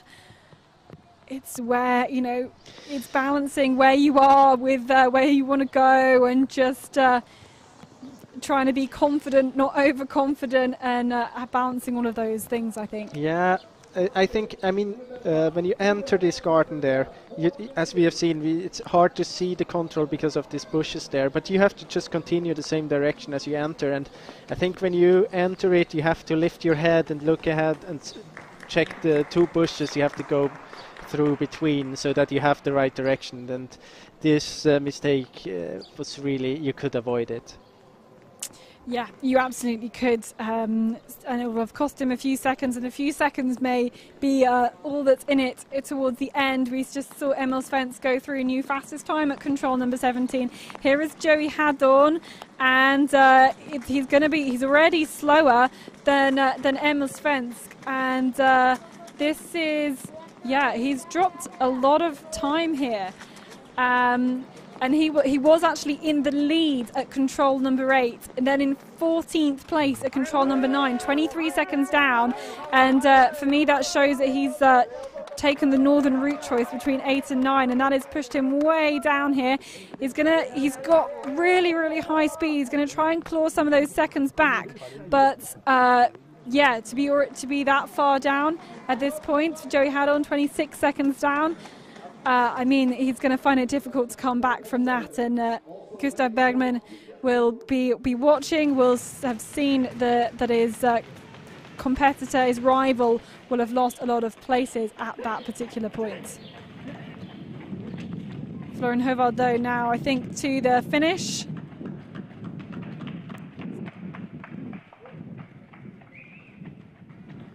And he looks like he's been going pretty well through these controls, as you see the time ticking down compared to the leader Bergman. He's got a couple of controls still to go.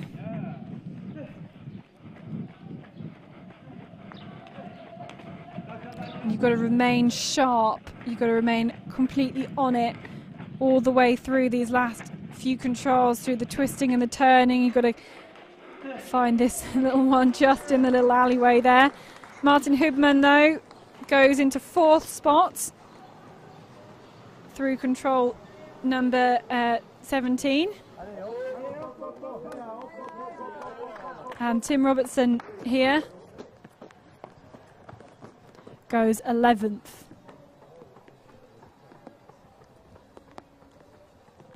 25 seconds or so off.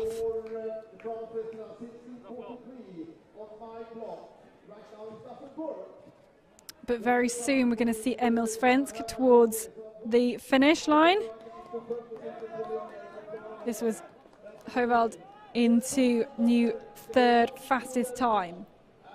So top 3, Gustav Bergman, Ricardo Rancan and Florian Hovald.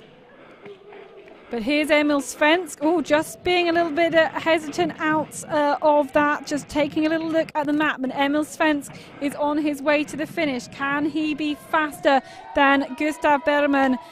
And the Swede is looking very quick here, and you can see the time ticking down. This is surely going to be a new fastest time here from Emil Svensk. And he crosses the line with a big lead here. I think he's going to be 20 seconds or so quicker than Gustav Bergman, and Emil Svensk there, after being not running the knockout over the last couple of days, crosses the line with a new fastest time here, and pretty much leading throughout most of the course as well. Yeah, that was a really good race by Emil Svensk. Great comeback after missing the qualification. I mean, not even being able to run the qualification, and now coming back. And as we've seen, he chose wisely on this long route.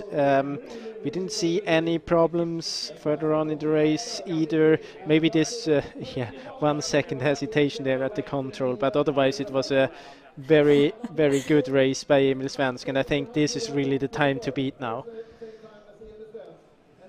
Okay, see here, so we have Kiburz going to the south, we have Svensk going to the south, we see Bergman going to the south. Oh, no, that's not good. So there I think Kiburz is out as well. Yep, I think you're right there. And we've actually just seen his punch at the 9th control, and he's 31 seconds behind. He was 9 seconds behind, dropping over 20 seconds on the route choice compared to the leaders at both controls 8 and 9. So yeah, and now you can see just like the difference there between those two routes. I think someone else who's lost time on that route is Joey Hadorn here. But into 6th place, joint 6th place here.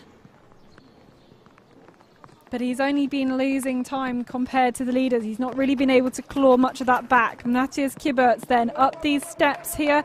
We just saw the route that he went, kind of a bit of an S route, starting south and then ending north, and it means he's 29 seconds behind in 15th spot. So Matthias Kiburz looks like he's going to be unable to defend his European title.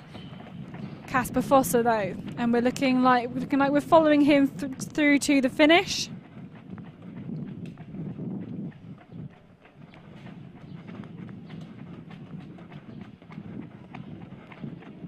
And following him through these narrower streets around this old town. We've really got to attack the controls. We know he's got great speed. He was a bronze medalist yesterday. And this looks like Daniel Hubmann here. Good start by Hubmann. Oh. That was not the best option here. Definitely not. He wasn't going up to the stairs. We've never seen this one before, actually. No. He will, and there's a reason why we haven't seen that before. He will definitely lose a few seconds on this one, maybe 5 or 6. He was, let me see, he was 4 seconds behind at control 9. So he lost 6 seconds there, approximately. But Kasper Fosse, though, into 3rd spot here into the bronze medal position, goes ahead of Ricardo Rancan, pushes him down into out of the medals. But with some quick runners still to come, we know that Kiburtz is kind of down on the results. We know Daniel Hubmann is still around about there. We've still got Michels to come as well. And this is Yannick Michels here.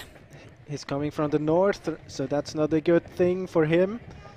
But maybe he was fast enough to not have the difference too big. Oh, there you can't go.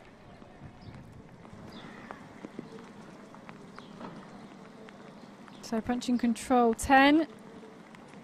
Yeah, we know he's lost 8 seconds between 8 and 9 compared to the leaders at both of those points. But he's still I think still within striking distance.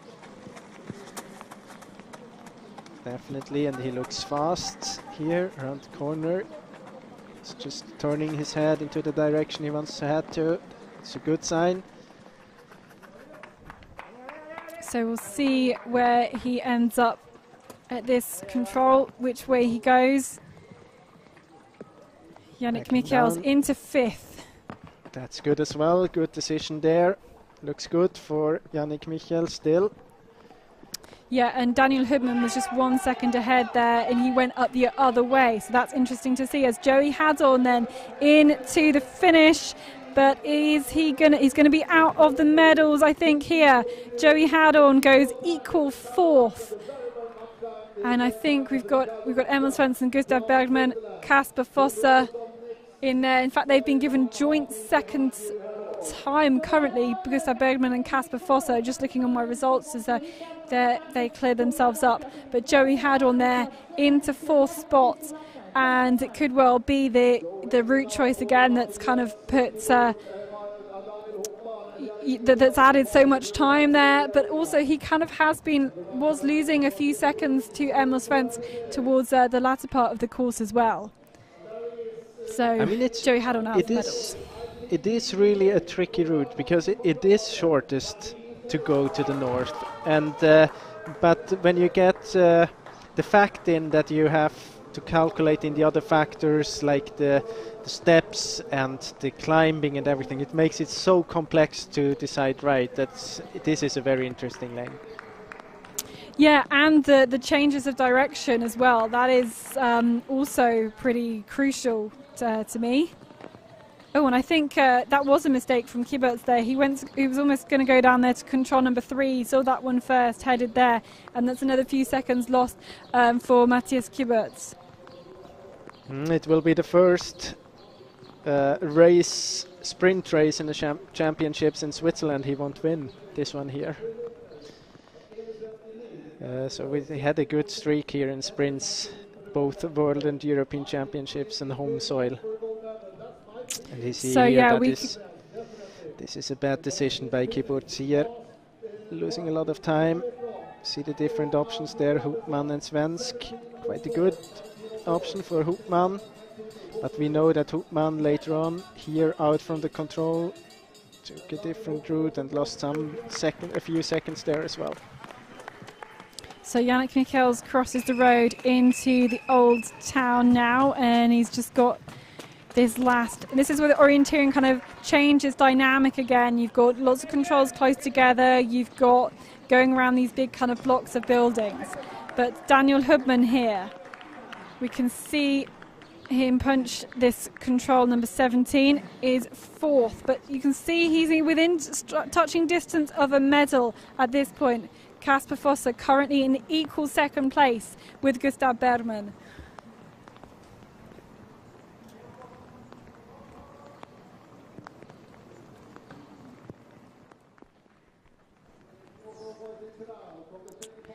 There's only a few runners still to go. One of them, Wojtek Kral.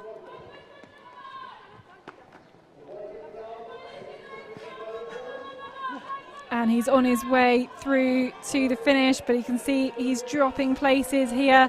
And Wojtek Kral will finish in 7th place there.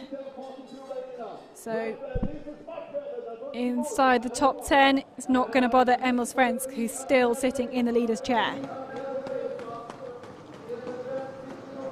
Yannick Michels again. But you can see he's late. Yannick Michels is late. He's going to round this corner and he makes the same mistake that Kiberts does. Hopefully we'll realise and actually punch this control. There we go. But another few seconds lost and Michels down into third spot there. And we know he's the last starter, so now it looks very, very good for Emil Svensk. Yeah, it looks very, very good here. And now this is, I think this is Matthias Kiberts. He's punching the correct control this time. And he's only got a few more to go. See, the conditions are pretty wet, pretty slippery as we're going to try and follow him through to the finish.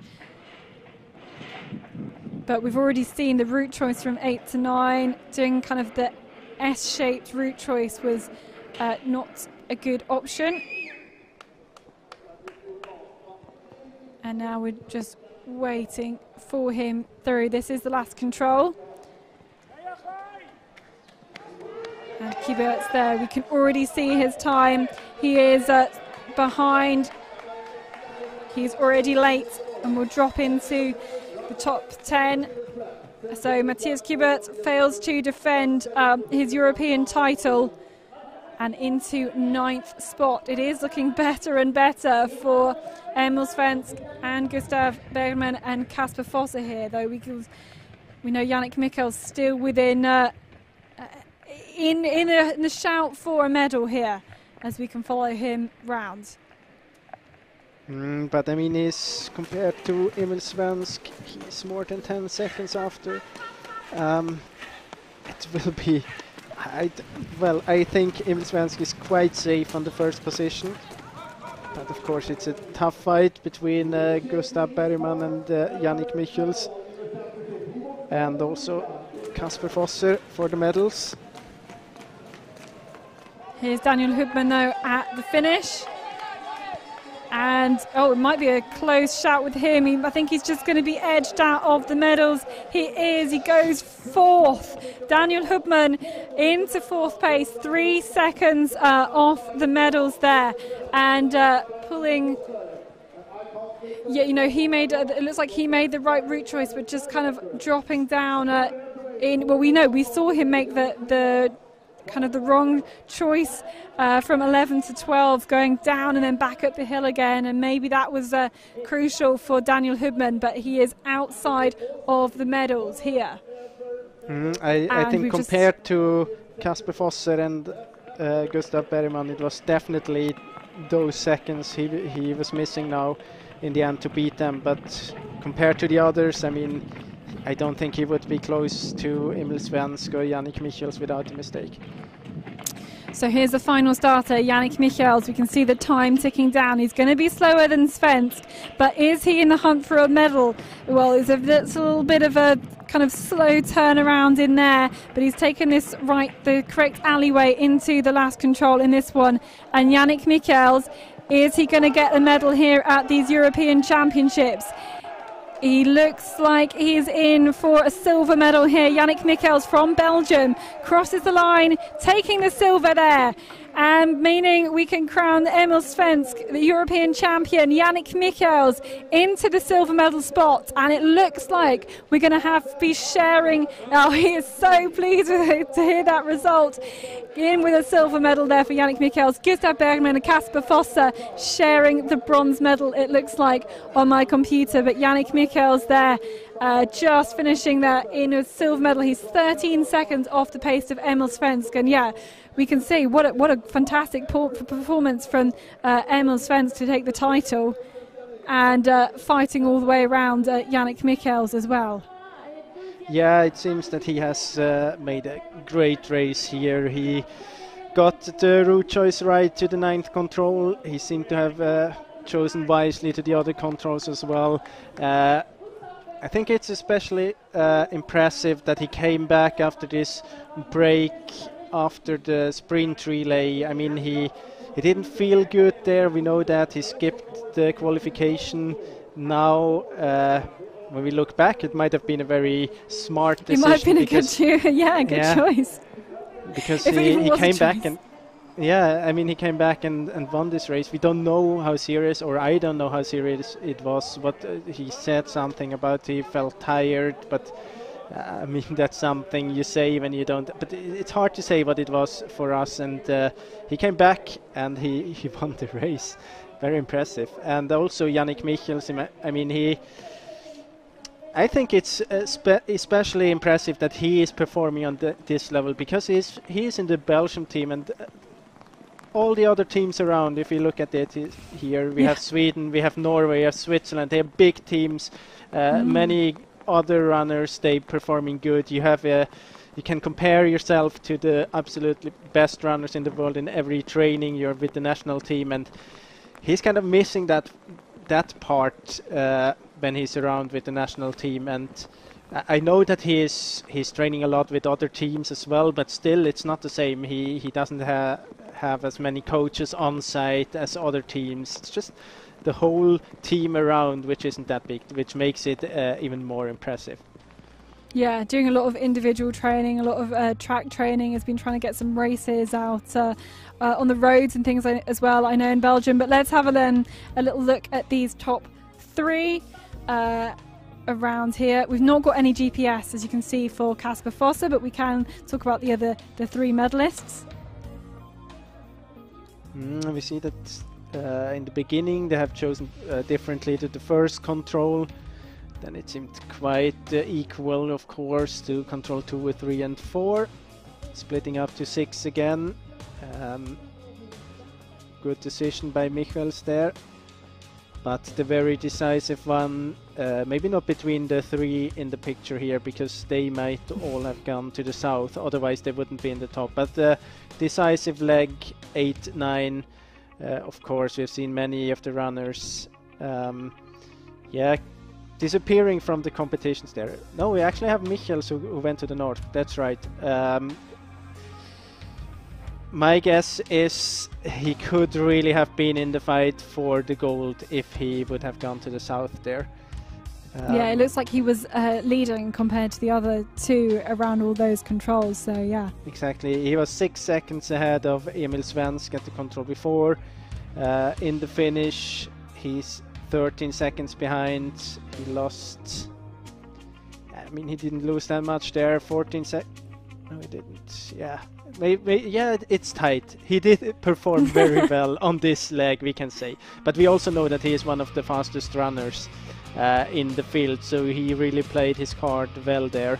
But without this mistake, it could have been very, very close for the victory at least. He was choosing to go all the way around to 14 to avoid these stairs and a bit complicated part there. Here we see that actually they had different route choices here in the Old Town, but as mentioned before, the differences like time-wise weren't very big here. Just try to avoid to choose the wrong option at every control. Yeah, and try not to make any mistakes, go to any wrong controls. There's lots out there, and so that was Emil Svensk. Yeah, really great, taking the route choice, taking the speed. So we will, looks like we're going to have our flower ceremonies for both the women's and the men's results. Let's a reminder of the women's competition, and actually this was much tighter than the men's, which is so, at least at the very, very top, which is quite unusual to see there as we can look down the results list.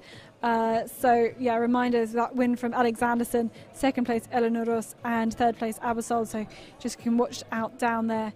The final results for your favourite runners, those results have been made official.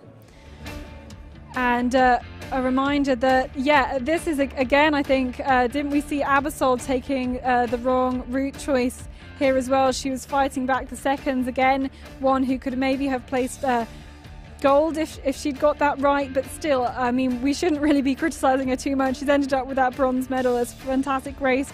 So too from Eleanor Ross, kind of coming back from a disappointing not to make the final in the knockout sprints, and really performing well on this individual stage, this time trial stage, but it was Tove Alexandersson who was able to take that victory, only ever being about 5 seconds quicker than Elena Ross, but just having the superior orienteering and the speed as we are so used to seeing from Tove Alexandersson, and she's able to defend her European title.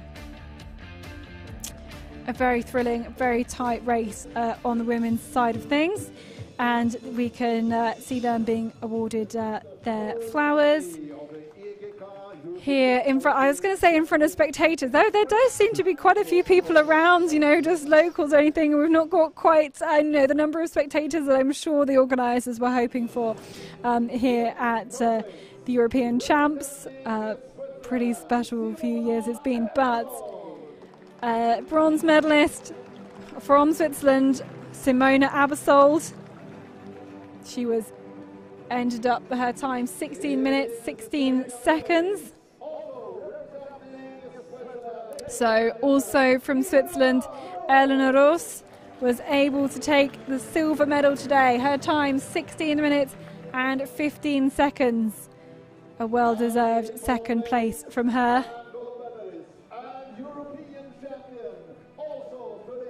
And our European champion is Tove Alexandersson once again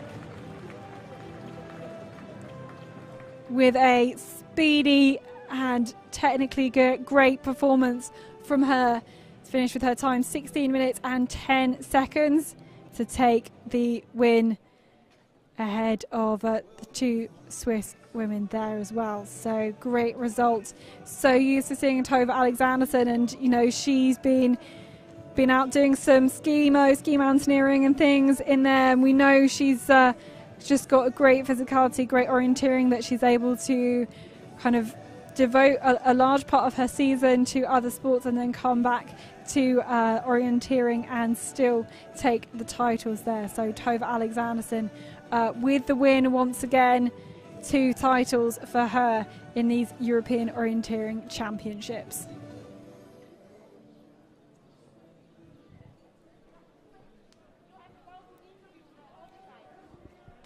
So I think we will probably hear from Tove, hear from our top 2, both of our winners here today at the Sprint Championships. And yeah, a really, really great performance. But I mean, you know, we're so used to seeing Tove win by quite a margin. I was really exciting for me to see her being pushed to their limits and being pushed for the time by the other two. Let's hear what she has to say. It's hard to say. I had some problem on the long leg, but when you're running, you are so focused, and it's hard to know when you're running what the best route choice are. So I have to look now after, but I'm really satisfied with the race and what I did today. Okay, you are world champion in ski orienteering, you are world champion in orienteering, in sky running, in ski mountaineering. How do you manage all this? Yeah, I don't know actually, but I really like challenges and to try different things. And yeah, when I am doing something, I'm really focused on that and always doing everything I can. Okay, you are world champion in sprint, world champion in forest. What are your favorite discipline? What's your favorite discipline? Forest is my main focus and what I like the most, but I also like sprint, so I'm trying to focus on many things and have a big variation in my training, and I think that's good for all the disciplines. Okay, and today what was the point where you think you won the race? Oh, I don't know. It's hard to say because when you are running, you don't know anything. So I was just focused on my own and try to do it as good as I could. So I have to look now after and see where I did it better than the others. Okay, but you knew it would be very close. I had no idea actually. I didn't hear anything, so it was just to push everything I had, and then I heard when I had crossed the finish line that I had won, so that was a really cool feeling. Okay, thank you very much and congratulations. Yeah, thank you. Bye. Well, congrats to Tove. Yeah, I mean, you know, you don't get that immediate feedback like you do from the knockout sprint. You've really got to be kind of just trusting in your own orienteering, and you know, even if you think there might be a a problem with the route choice you've got to make. You've just got to still kind of trust yourself to be able to that you're doing the right thing, and that you're putting yourself in a great position, and that's exactly what she does. And I guess for Tove, Jonas, like, she's been so dominant in so many different sports. It's about, you know, setting herself new challenges to kind of keep that motivation up. Yeah, you can see it that way, but I mean, it's very of course, you can say, yeah, it's good that she has different challenges to like keep the motivation up, but the others are not unmotivated to do it in one sport. And I mean, it's very impressive that she can perform on that level in so many different sports. Of course, if you go to the basic physics, I mean, it's all of the sports, they are endurance sports, so it's not totally different kind of things when it comes to the training, but still you have to. The most impressive thing is that she gets her shape right to all the different competitions and can perform on such a high level more or less the whole year round. Yeah, that is very, very impressive indeed. And so just to wrap up those top three here, we can see the pictures from the men's with Emil Svensk taking that one. And so I think we're going to see very shortly the flower ceremony for the men, and we will hear from our winner Emil Svensk, but we will see our top four taking the three medals with a joint bronze medal, for Gustav Bergman and Kasper Fosse. So we will reward them with their flowers before the results become official. And so in joint third place, from Norway, Kasper Fosse, and from Sweden, Gustav Bergman. Kasper Fosse taking his his third bronze medal of these European Championships, and Gustav Bergman kind of coming back from a disappointment that was a couple of days ago in the qualifier to take again his second medal of these championships. Another one coming back from some disappointment in the last couple of days, Yannick Michels is delighted with his silver medal for Belgium, and fighting back from the tricky route choice there, 8 to 9, has put him in at that silver medal position. But our winner today from Sweden, it is Emil Svensk. As we mentioned, you know, he sat out the knockout with a bit of kind of sickness, we think, but has really, maybe it was the best decision for him, because he's come here on slightly fresher legs. He's been able to take that title with leading pretty much all the way around, and that really shows just his speed, and his navigation today was fantastic. So congrats to all four of those guys for taking the taking those medals here today at these European Orienteering Champs in the sprint. I was just checking the results again. We talked earlier about Isaac von Krusenstjerna. I just looked it up. He would have ended up on 6th position if he wouldn't have missed in the very end. So great performance by him as well. I just want to highlight that, the youngster from Sweden. We have some other quite new names as well in the top 20, Timo Suter and Ricardo Rankan. Individual. Was it a perfect race today? Yeah, thank you. Yeah, I think it was a really, really good race. Yeah, perfect race. Yeah. Okay, you have 11 seconds in front of the second one. That's a lot in a sprint race. How do you explain this big advantage? I don't know, but yeah, it was a really good race, and I pushed hard in the end. So yeah, and the legs feel really, really good. So yeah, it was a good race. Where were the difficulties today in this race? Yeah, the longest leg, the route choice on this one was really difficult. I don't know if I ran the best one, but I took a good route choice and pushed hard on that. Okay, thank you very much, and good luck for the following races. Thank you. Emil Svensk there, crowned European champion, and it's quite tough to be able to answer questions on what route was the best before you've gone back and you've done some analysis and you've pretty much just finished. It's hard to know like straight away. You know, we're sitting here with a great kind of advantage point looking at all the results and everything, but It's tricky to know where you've made the difference when you've run it. Yeah, especially when you have the case that the race was decided on the route choices. I mean, in the forest you often got a feeling for controls you might have missed or mistakes you have been doing, but in a sprint, when you have this situation when it's hard to say if you only look at the map which one is the fastest option, you will never know when you're running. Of course they have an indication because Emil Svensk was winning the race. It was no big mistake for sure. And that's exactly what we want to see in sprint orienteering. Well, we've had 3 fantastic races here from Neuchâtel in Switzerland, crowning some new European champions. The next race we'll look forward to is the World Championships coming up in the Czech Republic towards the beginning of July, and we look forward to a full programme of races there, crown some new world champions. We will hopefully be back then. Yeah, bye.